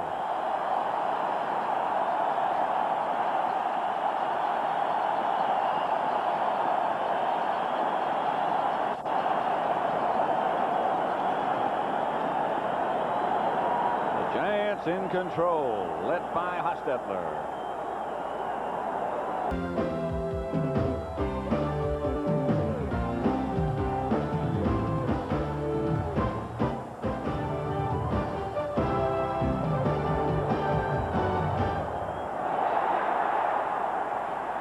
Dennis Gentry breaks out of the pack momentarily, gets it out to about the 31. Barr, the kicker, tripped him up. A couple of players slow in getting up. 24-3. What, Barr was in on that tackle? Right. He's trying to get on the All-Madden team. Look, he's wobbly. Campaigning for that. Yeah, well, they have to help him off. He must have really made some hit. I think he's the only guy in football with the single face mask. Watch him, number 9 here. He's going to make the hit. The first thing you do is you come up and you square up, square up, square up. Then you unload your load. Boom! You let him have it. That's exactly what Matt Barr did. He keeps that up, he'll make the All-Madden team. I might put him in there. Tomczak, 8 straight incompletions, but that wasn't his fault. That's the first. They had the doctor over there checking him, asking him, see, you know, can you see up? Can you see down? How many fingers? I always put up 5 fingers. Hey, this is it, though. Watch number 9 come in. You see what happened? That's a pretty good tackle. The only thing is you never, ever, ever put your head down. 2nd and 10. Anderson splits wide to the right. Collins comes out with it. Flag on the play. Draw play to Muster to about the 35, not much. Pepper Johnson made the stop, a 4-yard gain by Muster. That's Barr's helmet they're checking out. He drove some of those rivets back into it. Was a heck of a tackle. Either that or Pepper Johnson's helmet they're still working on from that goal line play. First penalty against the Giants.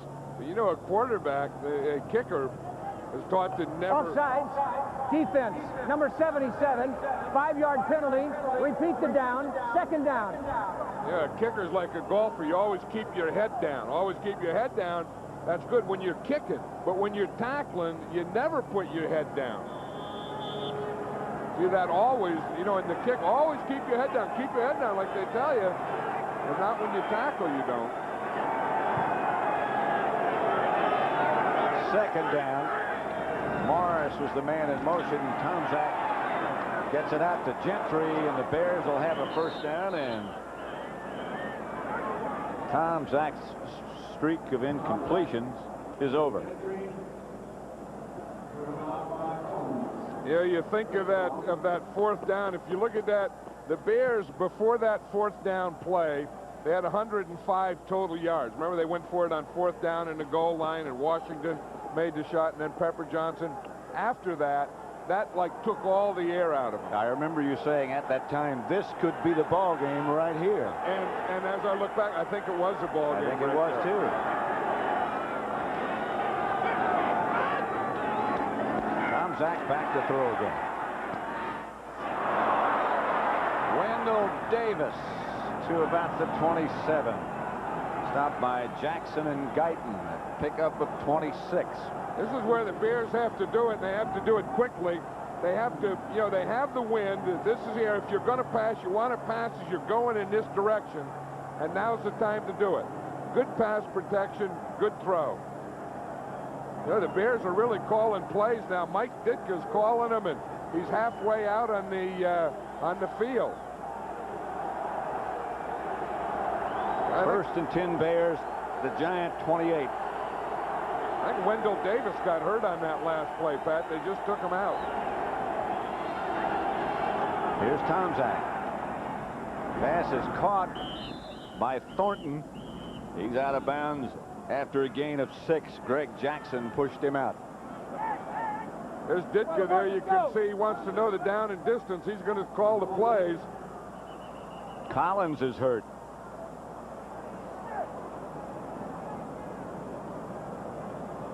And down. He got up for a moment. Pepper Johnson called for help, but that's Collins down. Watch Mark Collins. He looks like right at the end of the play, he tries to pull up and he slips right on the sideline. Right ankle.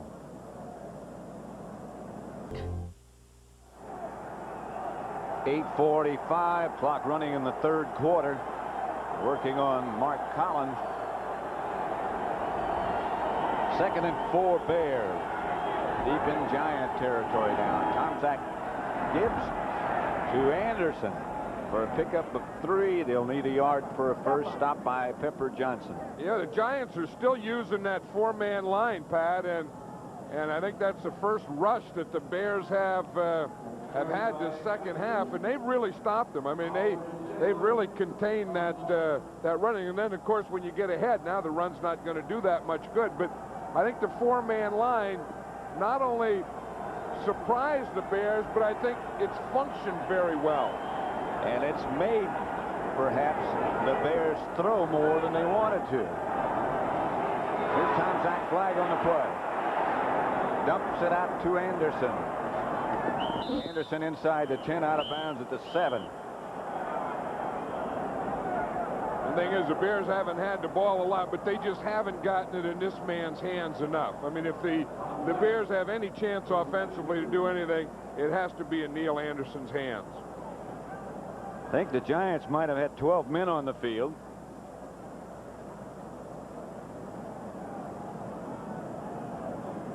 But the Bears will stick with the play because Anderson got it down to about the 7 where it'll be 1st and goal. Well, that's a good defense. That's the all 4-4-4. On the defense. Too many men on the field done at the time of the snap. Tilly was declined. First down. Yeah, I think half of them were playing a 4-man line and half were playing a 3-man line, and they ended up exactly in a 4-4-4. You see, they got the 12.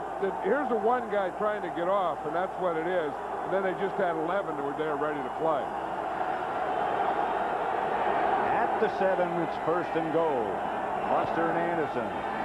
The rollout is to Tom Zach, who fires it over everybody.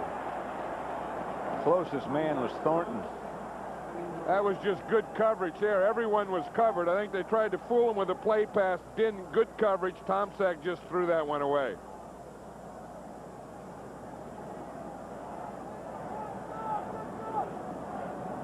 That's Collins. They'll take him into the locker room for an X-ray.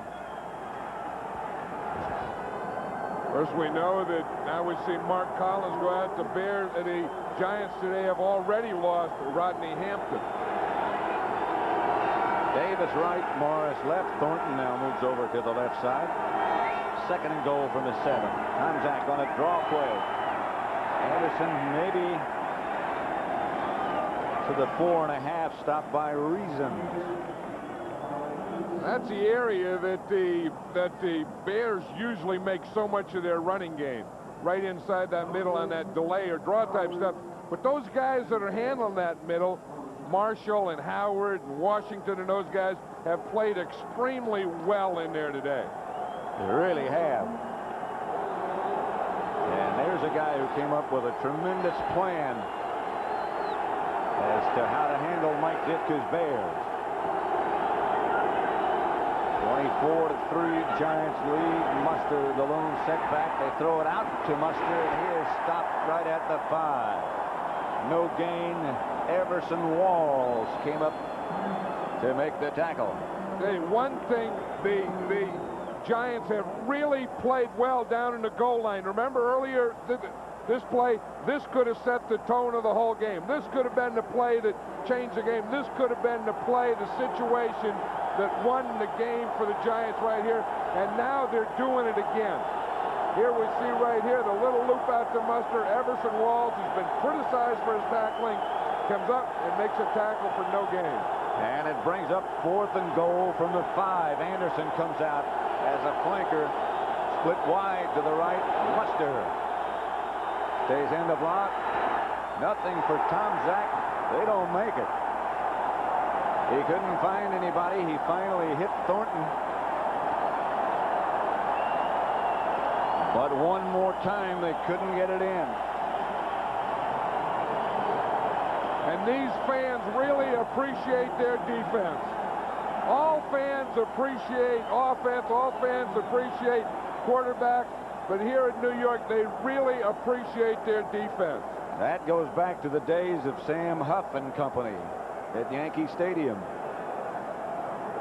Hey, when you get pressure like that, first of all, there's good coverage. Look at Tom Zach. He can't find anyone. He can't see anything. And by the time he finally does, Eric Dorsey is right on him. So the Giants take over inside the 1. That's a new maneuver by Ditka.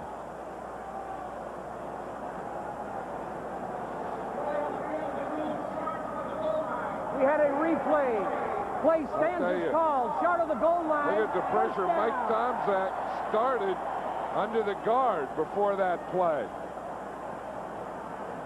Eric Dorsey rolled into Tomczak just as he let it go. Giant ball. That's Carthon with it.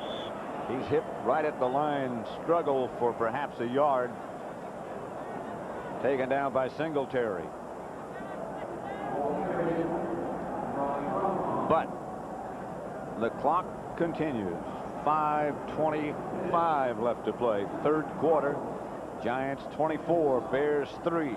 There's a fired up group. I mean, they came out in the introduction and the pregame warm-up that Giant defense was fired up, and they have played that way all day. They've performed extremely well, and they've tackled very well. Otis Anderson this time, stopped by William Perry. 49ers looking on. The winner of this will play at Candlestick next Sunday. Yeah, they remember, I'm sure that both the 49ers and the Giants remember that last one. It was 7-3 back there in Candlestick on a Monday night game. That was a real war, and that was regular season. Imagine what a game like that will be for a championship. Two teams with the two best records. I guess it's only fitting. The Giants with a 24-3 lead. Now they're trying to take as much time as they can. Even in the third quarter, they're running time off. That's Anderson. Broke a couple of tacklers. Got 7 yards and got a first down. Carrier and Armstrong.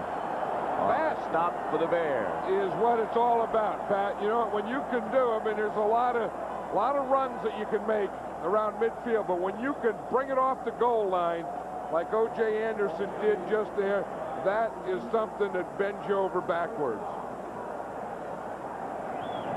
The oldest active running back in the NFL.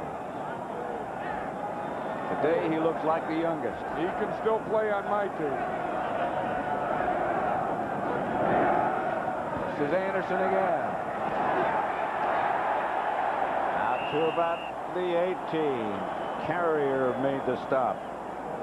6 yards for Otis. You know, Otis is the type of guy that, you know, he's been in the league 12 years, and he just seems to get better the more you give him the ball. I mean, if you only give him the ball 2 or 3 times a game, I mean, he doesn't do very much. When you just give him the ball and you pound him in there and you pound him in there and you pound him over, he really comes through for you.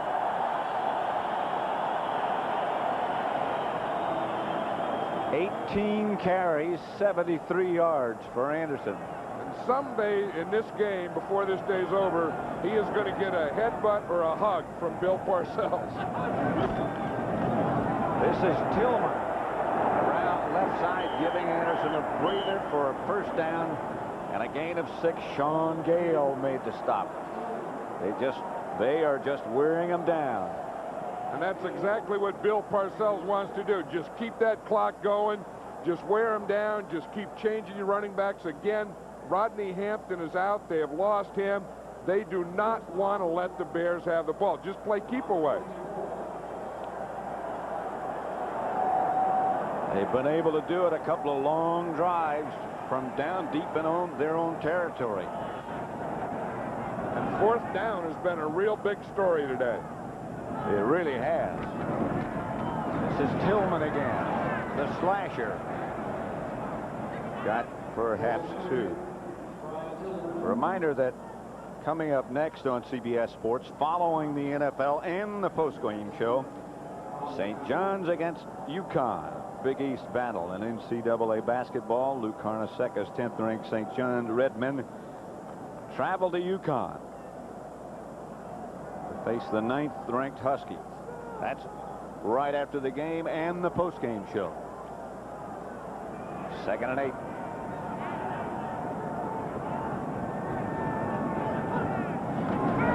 Here's Hostetler. Hostetler back. Has a man open. It's Ingram. Another first down, stopped by Donnell Wolford. 12-yard pickup. A guy who's really done a good job today, Pat, is Jumbo Elliott. I think someday he's going to be one of the best tackles in the league. Now, he's drawn Richard Dent, who is a good pass rusher, but here's Elliott. And again, on this play, he's just going to take him and push him to the outside. Get him going up the field. Just push him out beyond your quarterback. But I think when you talk about run blocking, pass protection, and everything, Jumbo Elliott has played a very, very solid game today. Tillman again, the deep back. First down, Giants. Hostetler will throw it. Or maybe he'll run it. He is down in the arms of Ron Cox. A loss of 7. You're wondering what that 91 on the front of the Bear jerseys is for in black. Fortunately, Fred Washington involved in an automobile accident earlier this year, not too long ago, as a matter of fact. Lost his life, and the Bears remember.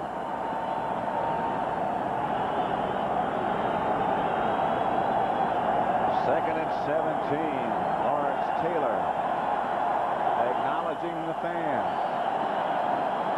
And this effort by the Giants. That's the end of the third quarter with the score. Giants 24, the Bears 3. They're all guts, all glory. They're the all-Madden team.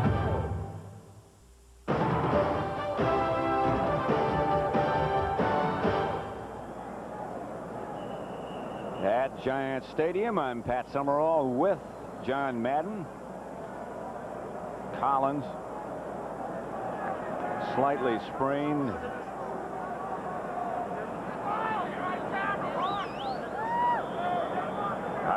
Gabriel is part of that Giant defense, I think. That's something. Okay. A guy plays and no one watches him, and he said, heck, I'll bring my own horn and blow it. Second and 17. Cross moving around, and Hostetler back to throw it. And got hit just as he let it go. Flag on the play. Singletary was on a blitz. You're going to see Singletary here. They know that they have to get the ball back. They're going after him. Singletary just comes on what they call a delayed blitz. No one gets him. Hostetler, when he turns to the left, the first thing he sees is Singletary, and he can't get it up over him. They call that one for grounding. I don't know. He looked like he was trying to throw it. On the offense, number 15 is a 10-yard penalty plus a loss of down. Loss of down is a big part of that one's third down. Opening seconds of the final quarter. Unless the Bears should tie it. Right now the Giants lead 24-3, third and 27. Meggett in the backfield with Hostetler. Then the Bears show blitz. Don't come. Draw play to Meggett. Finally smothered by the Bears. Richard Dent, Dan Hampton also with an assist. You know where the Giants have done such a good job in ball control in this whole second half. The Bears have only had the ball one time, so you're down 24-3. You're trying to make a comeback, and the frustration of it is you just can't get the ball. It's hard to make the comeback when the other folks have got it. Landeta in the punt. Bailey back deep for the Bears. He returned 195 yards against Kansas City. And that won him the punt return championship for the year.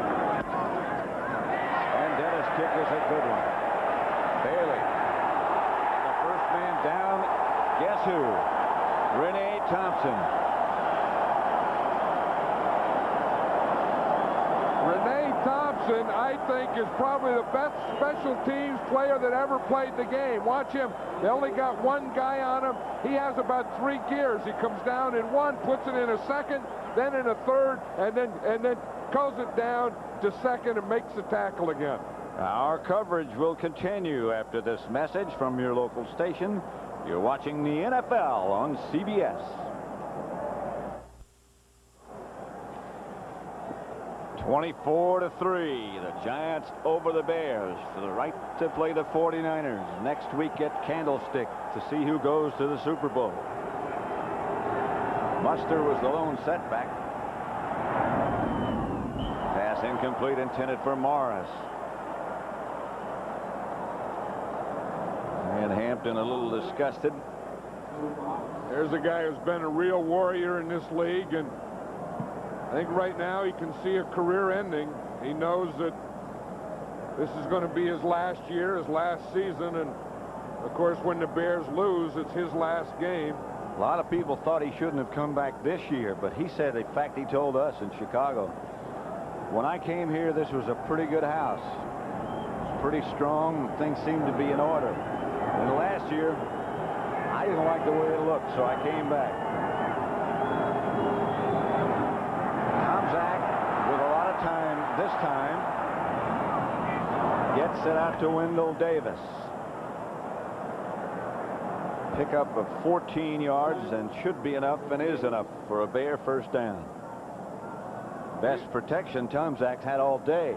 Yeah, and it's going to be too much too late. I mean, they came in there and they had to be able to run the ball and to, play pass and get some passes, and they just haven't been able to do any of those things.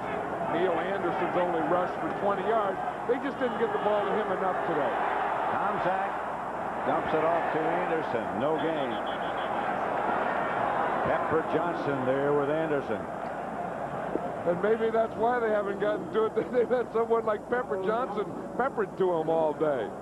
I mean, this Giant defense has really been well prepared. I mean, they're back to their three-man defense now, playing their double zone, playing their conservative defensive football. But boy, did they mix up and change things on these Bears today. Second down. Ball played at Anderson, right at the line of scrimmage by Pepper Johnson. Maybe he lost one. Look at Pepper. He's fired up. There's Bill Belichick. He's the defensive coordinator of this team, and he's the guy that put this game plan together, and I think he did an excellent job. He went to Chicago last week, watched the Bears play New Orleans, and he called his game plan against the Bears while he was sitting in Soldier Field. And he said, I learned some things that could have hurt us if I would have done that. So I've changed them, and this is what he came up with. Here's Tomczak. He gets it to Gentry, and Gentry hustles for what appears to be a first down, knocked out of bounds by Roger Brown.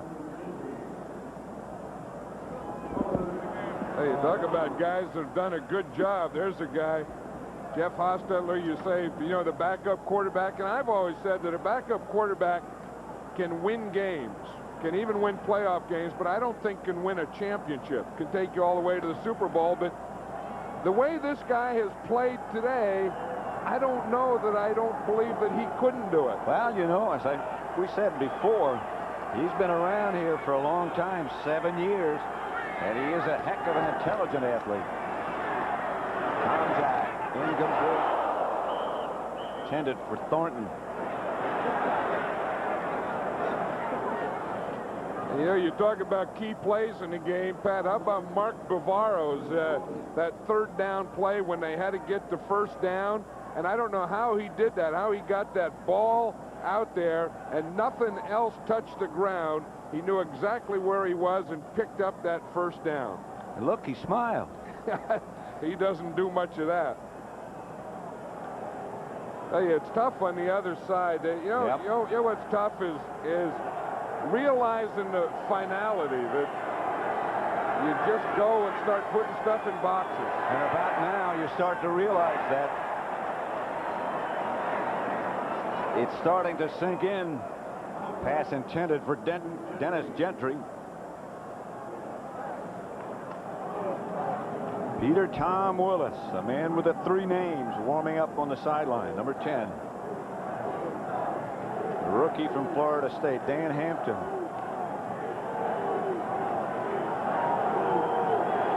the thing is, one thing Hampton said that he was able to do it his way, though. Some people thought he shouldn't come back, he wouldn't come back, but he wanted to do it. And said one thing, I did it my way. Pass batted by Renee Thompson and batted away from the Bear receiver. Kozlowski was the intended. Yeah, one of the Bear players told us about Tomczak and his confidence, and he said he noticed that the more he looks to the sidelines, the less confidence he has. He said when Mike Tomczak, and it's really not fair to say that now when it's 24-3, but he said when he has a lot of confidence, he doesn't look at the sidelines as much. And when he doesn't, he's always looking over at the sidelines. The Bears are 0 for 4 on 4th down, and it's 4th and 10. Tomczak to Kozlowski. And now they have finally converted on a 4th down situation. Kozlowski tried to make that same move that Bavaro made, and he did. I mean, again, a smart play, knowing where you are on 3rd down and where you have to get it to. Or on 4th down. I mean, know where that marker is, and as you spin, you see him look to the sideline and then try and get one more little oomph in there. If you didn't have it before, you got it now. 1st and 10 Bears. Tomczak in the direction of Gentry, but picked off by Walls. Everson Walls still going. Walls.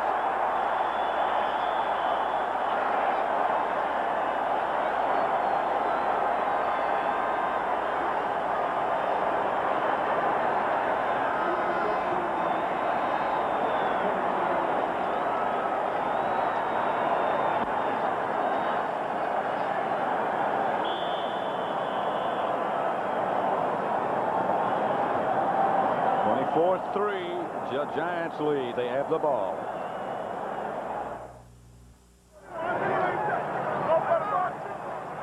Everson Walls. The Cowboys let him go. But he's fit in here.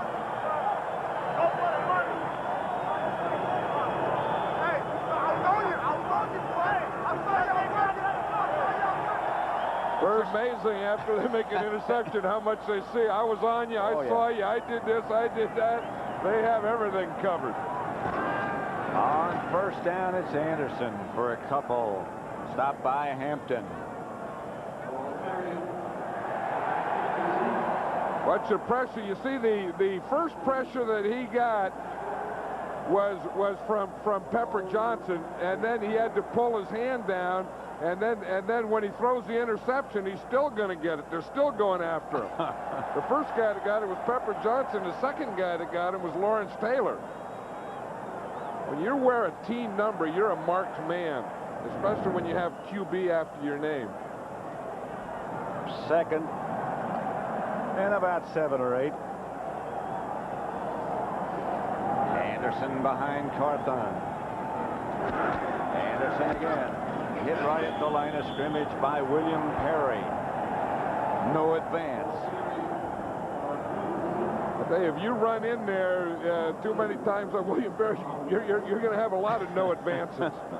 That's one thing that I was surprised that the Giants kept trying to do, is run right in there on that guy, because that's darn near an impossibility. I think just about everything else the Giants did today, they had success except that. 3rd and 8.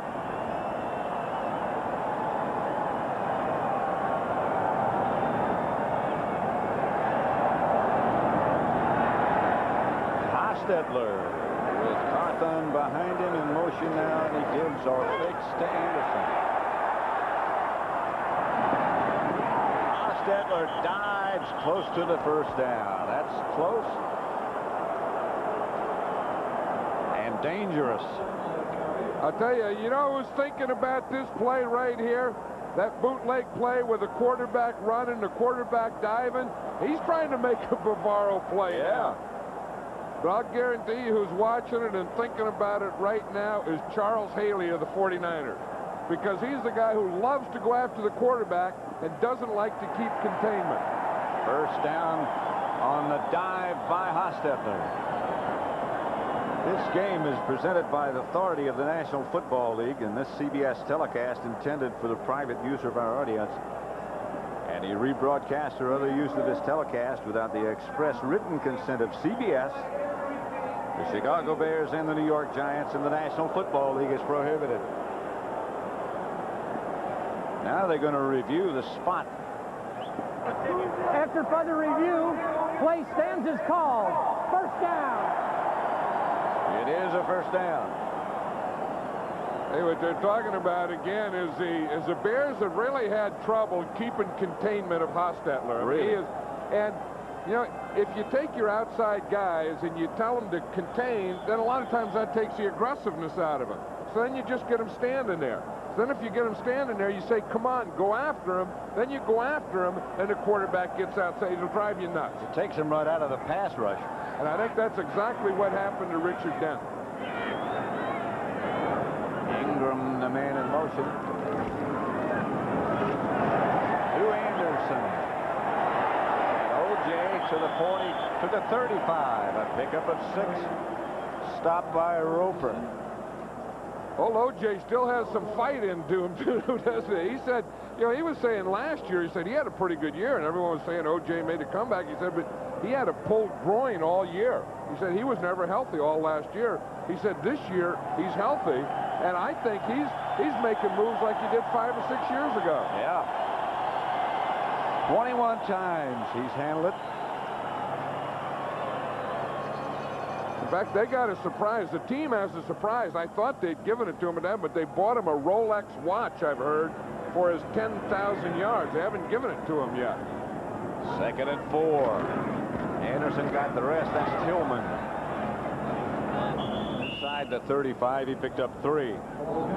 Sean Gale made the stop. 24-3. The Giants over the Bears.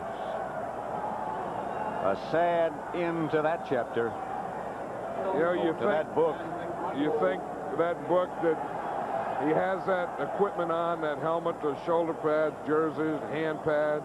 You've been wearing it for so many years of your life. Not only your 12 years with your Bears, but college, high school, all the way back. And after this game's over, you're going to take it off, and never put it on again.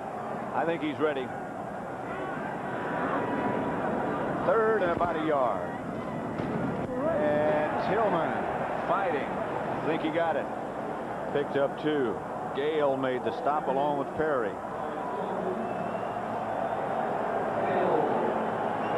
I think that realization has set in on that Bear sideline that the season's over. It's been a good season. For Dan Hampton, of course, it's been a great career, but I think they realize now it's all done. Clock running, 8:20 left to play in this contest.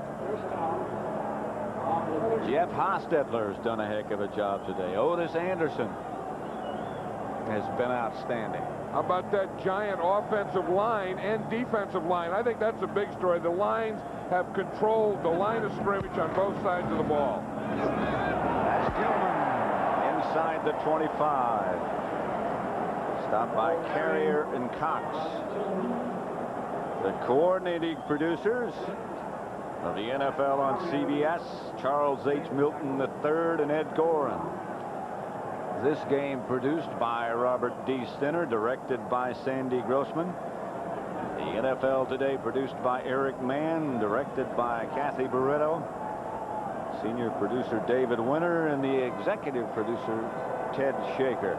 And be sure to stay around after the game is over for the post-game show, the NFL Today, where they'll be talking with the retiring Dan Hampton as well as the winners, the Giants. Tillman to about the 21. Mark Carrier made the stop.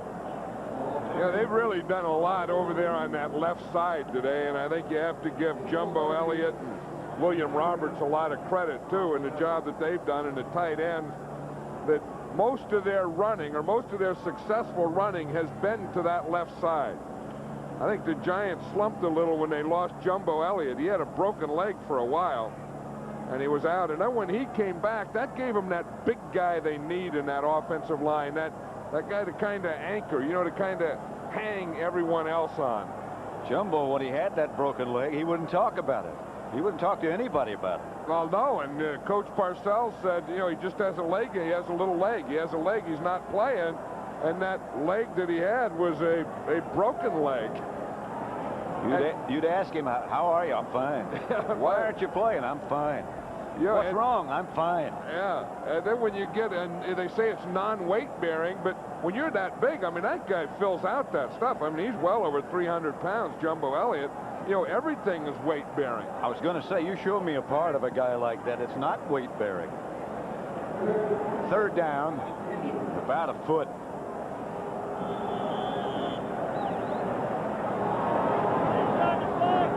I like him. You know, he may not be a bad guy to put on the All-Madden team, Pat. You know, I mean, I mean, a cold day, you come out there, your shirt sleeves, you have them short, you got to take on dent, got to take on that tough Bear defense, you bang in there all day. That's not a bad choice. I like him. Your helmet looks like a skull cap.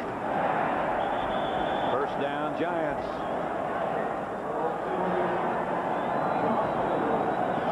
4.5 minutes left to play. Let's just watch him fire out here.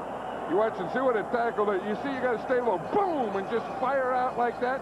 That's pretty doggone good. I mean, he took McMichael and he just put him right to the ground. That's a drive block. I mean, you could take that one to the movies and show it. That's how to drive block. Well, Bill Parcells was telling us if we win, it certainly looks like they're going to over Mike Ditka's Bears. If we win and the weather's bad here in the East, they're going to go to Phoenix during the week before they face the 49ers. Tillman right side, a gain of 4. I bet they don't go to Phoenix. I know Bill Parcells. The last time they went to Phoenix, they had a disaster out there in L.A. I think, and he likes it here. He's going to stay here. Here's a guy who has to wear the same clothes. You know, he has a pair of pants that the zipper doesn't work, and that's why he has that big old coat, you know, so you can't see. But he has to wear those pants with a broken zipper all the time. Those are superstitious pants. I know it. Well, I mean, he has more superstitions than all the other coaches in this league put together. He has more. His office, for example, is full of elephants. Loves elephants. They're winning elephants. I'll tell you, he has done a heck of a job in the years that he's been here. That's Tillman. And about the 10 or 11, a pickup of 5.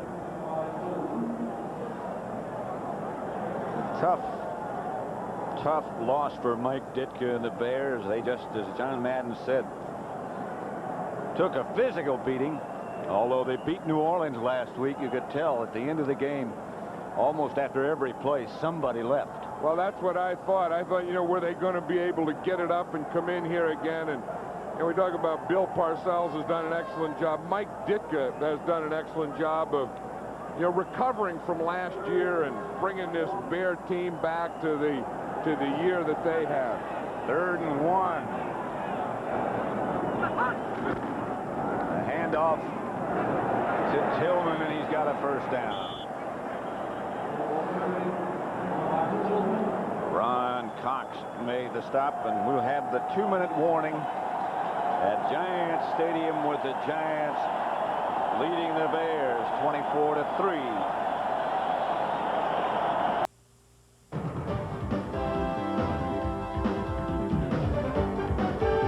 CBS Sports coverage of the National Football Conference Divisional Playoff game is sponsored by Chrysler, where luxury is engineered to give you the advantage. Purina, makers of a complete line of new nutritious dog foods. Purina, pet-tested, veterinarian recommended. And by Gillette Atra Plus System and Gillette Foamy, together the best a man can get.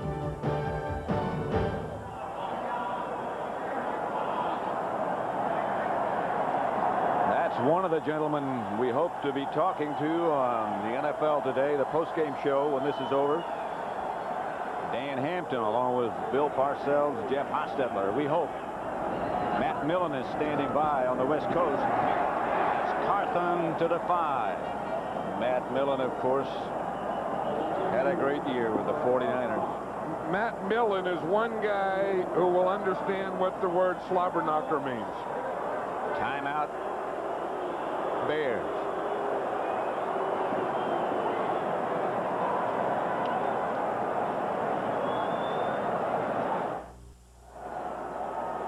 The last win for the Giants over the Bears, October the 5th, 1969. Bill Parcells was an assistant coach at West Point. Bobby Knight was the basketball coach. Rodney Hampton was 6 months old. Richard Nixon was the president. Dan Hampton. Back in the game. He wants to finish his career on the field. Carthon hammers over the left side. Stopped by Ryan. Yeah, I think it's fitting that Dan Hampton went back in and made the tackle on that play. He was on the sideline, and he didn't want to finish his career standing on the sideline. You know, if they're going to be in there, he wanted to go in and play it. If this is going to be his last game, he wants to go out playing. Well, it's been a wonderful career. An All-American at Arkansas. He's got a ranch down in Cabot, Arkansas. Wants to get into the broadcasting business. He would do well.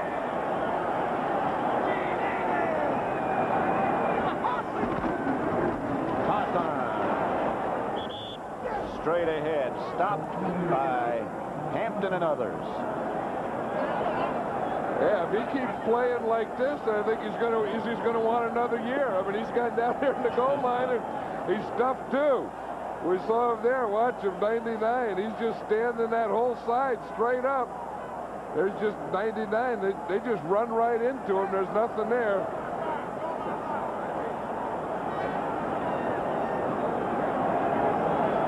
Think about 10 knee operations for Dan Hampton. There's a guy.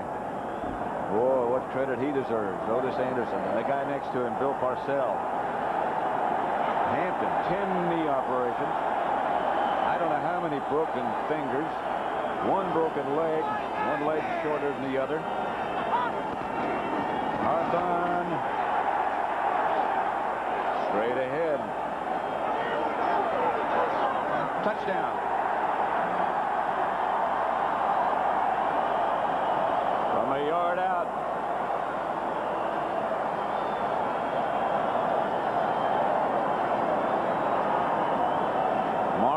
Carthon, the blocker. I think Bill Parcells just took a bath. Yeah, he did. They went back to the old bucket again, and then he got the headbutt from Pepper. They got all kinds of things going there in the sideline.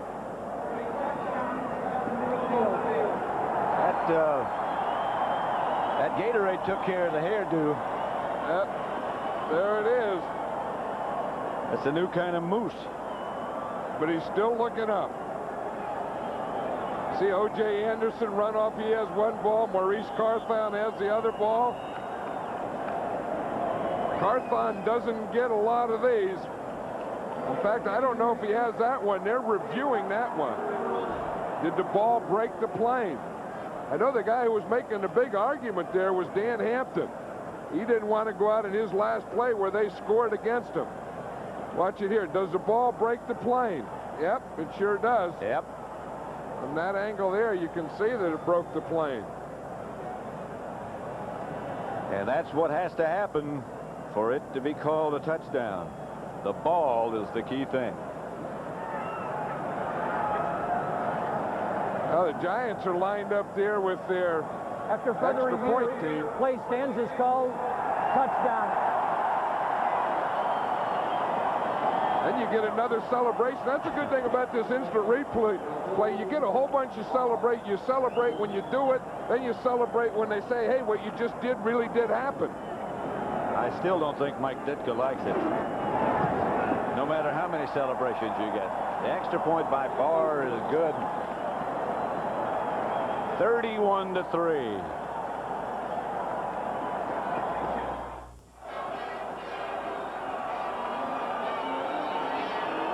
Next Sunday, the NFC Championship on CBS Sports beginning at 3:30 Eastern. It'll be a rematch between these Giants and the 49ers.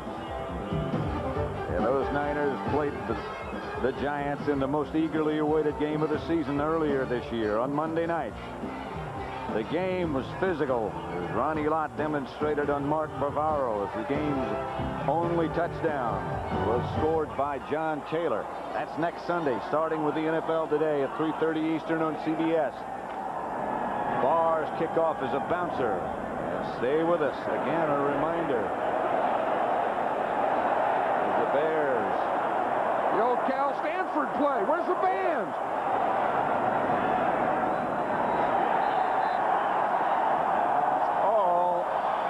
She wrote. Tillman made the stop. The Giants and the 49ers here on CBS next week at Candlestick. Jeff Hostetler, who had a great day. A disappointing last game for that man, Dan Hampton.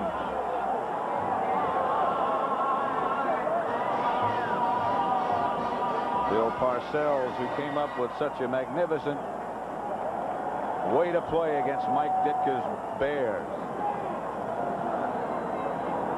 He also made some gutsy calls, those fourth down calls that, you know, after you win 31-3, they look like they were nothing, but boy, at the time, were those big calls that Bill Parcells had to make. As that celebration continues. Bill Parcells said during the week, he said, Dan Hampton could always play for me. I wish he would have played for me. There are a lot of coaches who wish that. And I would be one of those. Mark Collins looks like he's okay. Remember, he was injured. They took him off in a golf cart. He's given that okay signal that that ankle is okay, and he'll be all right for the 49ers next week. He had his trumpet with him on the cart. And they're talking already about going back to San Francisco.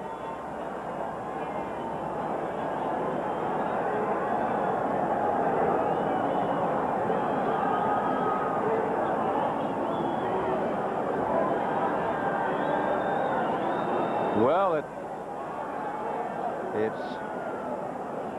it's a slobber knocker when they're against each other, and after it's over, they forget all about it. That's Wellington Mara, president of the Giants, standing at the door to the locker room. Hey, baby. Hey, that four-man line of the Giants got him. Jeff Hostetler, here's his running, and the total dominance of both lines. Stay tuned for the NFL Today postgame show.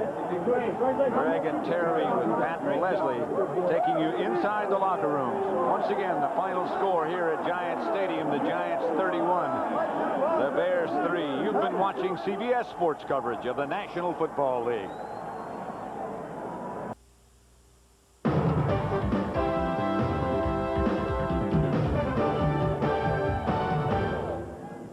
Back at the Meadowlands, Giants Stadium, the New York Giants have registered a convincing 31-3 victory over the Chicago Bears and win themselves a rematch with the San Francisco 49ers. Game played earlier this year, certainly for home field advantage, perhaps for pride. It'll now be for the NFC Championship. That'll be next Sunday, and we remind you that we all will be there in San Francisco. The NFL Today begins at 3:30 p.m. Eastern Time, and then it'll be the San Francisco 49ers and the New York Giants. As for this game today, as the fans around us yell, "We want Joe," well, they'll get him. Yes, they will. It certainly is an interesting New York Giants team that came out here today, more than just the run-oriented offense that we expected. Well, if you go back to what Hostetler told us, he said, I just want Parcells to trust me, you know, have faith in me, and don't tie my hands in this offense. Let's just don't run the football. And I think Ron Earhart, who I saw in the hall running out here, he said, I heard what you said. I heard what you said. But they came out and they mixed it up. They mixed it up and threw the football, got the big plays, and they did. They turned this game into Hostetler's hands, and he performed a beautiful job. And remember, this guy has not played in a postseason game before, and today did a fabulous job. Now, despite the 13-3 record the Giants posted during the regular season, down the stretch they came under some criticism locally for being a very, very staid offense. But Jeff Hostetler didn't show that today. No, he threw the ball well. You know, I think one of the new dimensions, and I emphasize new dimensions with Hostetler at quarterback, would be this, Greg, is that not only did he prove to me today, and I think probably to a lot of fans, that he could throw the football, but the thing also is the other dimension is the play action. I mean, so he circles, he play action, he throws it. He'll look this way to find the ball and to throw the football. He gets pressure, and then he scrambles, moves up, and then finally gets into the end zone. This is the dimension that I'm sure that George Seibert and the 49ers are concerned about. Notice, plenty of time, everyone's covered. He sees a gap, he gets outside, he finds a man, he says, whoop, cuts back inside and scrambles for the touchdown. So it's the ability for him to avoid the rush that will cause problems. If there are problems to be caused by this offense for the 49ers, I think it's his ability to run with the football. Let's talk a little bit about Mike Tomczak, the Chicago Bear quarterback who filled in for injured Jim Harbaugh. We talked about his confidence level.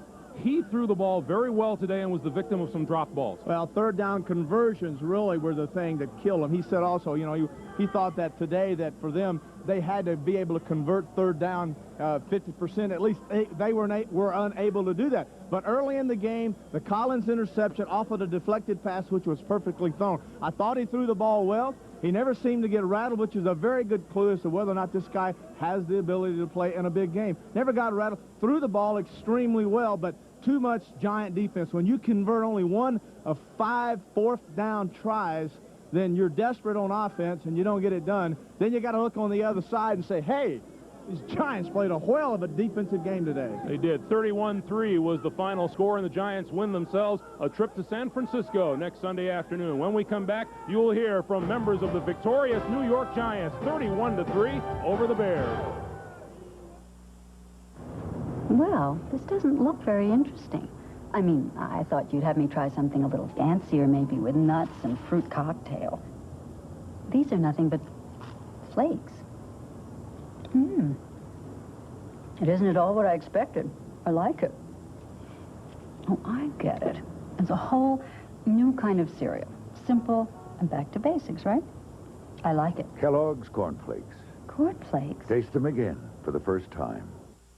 Who's got the marketing plan? I do. Sales forecast? Right here. Presentation board? Murphy's got them. Where's Murphy? This is the final boarding call for Delta Flight 6. Maddie Klein knows careers are riding on Delta flights. Mr. Murphy? Yes. Better go. Nobody told me you had a cast. Nobody knows. Passengers should now be on board. Maybe that's why more business people fly Delta than ever before. Mr. Murphy, you have a nice trip. Thanks. Already had one.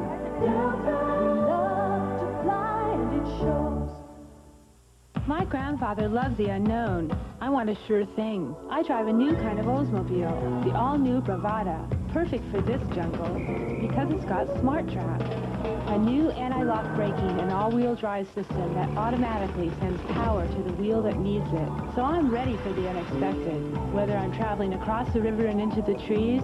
This is the new generation. Or just visiting your old man in the sea. Bravada, engineered for the unexpected. Is Saddam Hussein ready to retaliate with terrorist attacks in the United States and Europe? No doubt about it, say intelligence experts. 60 Minutes, tonight. That's a look at the Meadowlands as 76,000 fans have filed out of Giant Stadium following the Giants' 31-3 victory over the Chicago Bears. Right now, let's join Pat O'Brien, who's with Bears coach Mike Ditka. Pat? All right, Greg, thank you, Coach. I know it's not the interview you wanted to do. What happened today? Well, we got beat by a better football team today. They made the plays, and we didn't. And I got to congratulate the Giants and, of course, Bill for the great coaching job he's done. And I think they came out and did the things they had to do to win a football game. You got to give them all the credit in the world, Pat. I mean, you never anticipate it's going to go that way, but it goes that way. And as I said earlier in the game, we had some chances to put the ball in the end zone and put some pressure on them, but we just never had the ability to do that. So. It's disappointing, but yet the season isn't disappointing to me. It's been a very rewarding season for this organization. We've played hard and we've tried to do the right things, and we got here as far as we probably deserve to go because of the way we're not as good as the Giants are right now. And I said that early in the year, so I thought we could do some things today, but I got to give them a lot of credit. They took some basic things away from us, and then they made the plays. Hostetler was outstanding, and usually that kind of a quarterback gives us more problems than anybody else. He has a great ability to run with the football. I don't know that there have been too many other quarterbacks that are really playing that would have given us that much of a problem, Pat. What about your situation? Will you be back next year? Well, I hope so. I don't see why not. I mean, I would love the challenge of maybe even coming back to here and playing again. You know, you never know. But I learned a long time ago when you have two teams play like this. One's a teacher, one's a student. We were the student today. Hopefully we learn well from this lesson. So we may not be saying goodbye to you, but we are saying goodbye to Dan Hampton. Any thoughts on his final game and on him? Well, Dan is, I think he's epitomized what this organization has tried to put on the field. And people who play hard and give it everything he has. He's a great example for young people. He's played the game the way it's supposed to be played, and I'm proud of him. I'm proud of the year he had this year. Contrary to some other people, I'm glad he came back, and I'm glad he played such an important part for this football team. He's been a great leader for us and a great example for our young people. And besides that, he's played good football. He's been a coach's delight. I've had a lot of fun being associated with Dan, and maybe one of these days him and I can go out and have a nice 7-Up together. Congratulations on a great season, Coach. Thank you. Let's go now over to Leslie Visser. V. Thanks, Pat. Over here with Coach Bill Parcells. Bill, who says the Giants are conservative? You turned into a mad scientist these last 2 weeks. Well, I think when you get in the playoffs, you have to try anything you can to give your team some impetus. So we mixed it up pretty well. I was really pleased with Hostetler, and I think he did really a good job executing what we were trying to do. So I have to be happy and look forward to playing next week. What were the deciding factors, you think, in this game? Well, I think we were able to control the ball fairly well and got our running game going a little bit in the second quarter. And our defense was close to making, big plays throughout the first period. It just didn't, go that way. But at that goal line stand gave us a little impetus, and then we got an interception in the second half, so that helps. Well, you're 60 minutes from Tampa Bay, but you have to go through San Francisco. What are your thoughts this time around? Well, my thoughts are generally these. We know it's going to be a tough opponent. We've been out there once before this year, and they beat us, and I'm just looking forward to having the opportunity to play, and I'm sure they are, and we'll do our best. I think a lot of other people are, too. Thank you, Bill. Let's go over back to Pat O'Brien. All right, Leslie, and of course, as all of you know, football is losing a great one to retirement this year, Dan Hampton. And Dan, first of all, your thoughts on today's game. What happened? Well, unfortunately, when we got the ball down in close on offense, we didn't convert it into 7 points, and that's tough, but defensively, we played pretty well except on fourth down. Usually third down is a telltale down in football, and today was fourth. I think every time they got in fourth and yards or 6 or 8 or 1 yard, they converted it and kept the drive alive. And you got to take your hat off to them. Their backs ran hard. Their linemen did what they had to do, and that little quarterback, he's a little rabbit. He got outside on us a couple times and really hurt us. On your 12-year career, I know it's hard to reflect on all of it. Do you have a singular reflection you can give us? No, it's all been great. A lot of wins, a lot of great times, a lot of great games. But it's like one of the great Walt Disney movies that ends in a train wreck. I didn't want it to end like this, but unfortunately things happen like that. But if this is the worst thing that'll ever happen to me, I'll be okay. Dan, you had a hell of a run. I did too. I enjoyed it, and I appreciate the Bears for giving me the opportunity. Good luck to you. Thank you. Greg and Terry. All right, Pat, we had our congratulations to Dan Hampton, too, on a great, great career. Mike Ditka, it is said, in the Chicago area, may have done his finest coaching job this year. The Bears got out of the blocks at 7-1 and then stumbled home at 4-4 the second half of the season. They still did have a rough time, though. Well, they had a rough time, but I think Ditka had a new quarterback in Harbaugh taking over the reins this year. He did a fine job. He was injured. In comes Tom Zach, and he had to struggle and and I think there's a transition in defense. Hampton out, new players coming in. I think Mike Ditka said it right. He has every right in the world to feel proud of the job he did, and of course of his young football team. 31-3, Giants over the Chicago Bears. Will take time out here, and then the NFL Today post-game show will continue from Giants Stadium in just a moment. The New York Giants join the final round of 4 with their 31-3 victory over the Bears today. Let's go back to Leslie Visser with the Giants in their locker room. Leslie. Thanks, Greg. I'm here with a couple of victorious Giants, Jeff Hostetler and Lawrence Taylor. Jeff, to you first. You look like the second coming of Fran Tarkenton today. Why were you able, or the offense was able to be so successful? Well, we worked hard the last couple of weeks, and you know, we just try to keep them off balance, try to throw the ball on first down, and just try to mix it up. And we were able to do that throughout the game, and things went pretty well for us offensively, and then our defense just kicked in and didn't let them do anything. We want you to take us through a play here. This is the first, I believe, the first quarter touchdown to Baker. Can you just explain what happened? Yeah, they jumped into a man coverage, and Baker was one-on-one, and we tried to flood that side of the field, and Bakes just beat him. Make it look easy. LT, I think the Bears had only something like 27 yards rushing. Why was the defense so successful? Well, you know, we started on Tuesday. We implemented a new defense, and we had a great week of preparation, great week of hard work. And we thought that there was no way they were going to run the ball on us.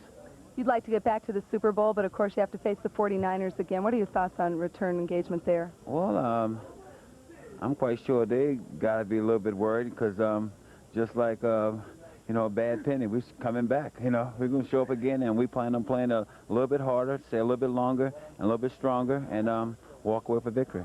They'll be waiting for you. Let's go back to Greg and Terry. All right, Leslie, two important prime players in the rematch next week as the Giants move on to San Francisco. We'll take a timeout, and Terry and I will continue with the postgame show from Giant Stadium in just a moment. The aerial view of Giant Stadium here in East Rutherford, New Jersey, after the Giants demolished the Chicago Bears by a score of 31-3. Welcome back, everyone. Greg Gumbel along with Terry Bradshaw. With their victory today, the Giants win themselves a rematch with the San Francisco 49ers, who defeated the Washington Redskins yesterday. And joining us now from San Francisco is 49ers linebacker Matt Millen. And Matt, first of all, your thoughts on what the New York Giants did here this afternoon. Well, I think they did two things really well. First of all, Hostetler had a big day. And the second thing was they gave him the 8-man front early and dared him to throw, and Chicago couldn't throw the ball. Matt, yesterday in its football game, you played a quarterback in Ripon that basically was a guy that was going to throw the football. But this coming Sunday, you're going to play a quarterback, as you saw today, that has the ability to scramble and run around with the football. And I know that has to present some types of problems for you. Well, it certainly presents problems. Anytime you can get a guy who blows the horn like that, I don't know if you heard that.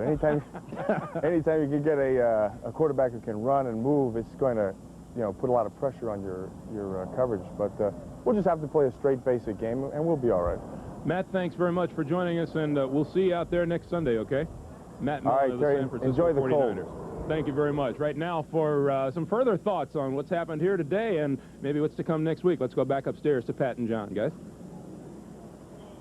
It was the most eagerly awaited game of the season, and it lived up to its billing. Early in the game, the ball kept bouncing New York's way. O.J. Anderson gaining big yards after the Sims fumble.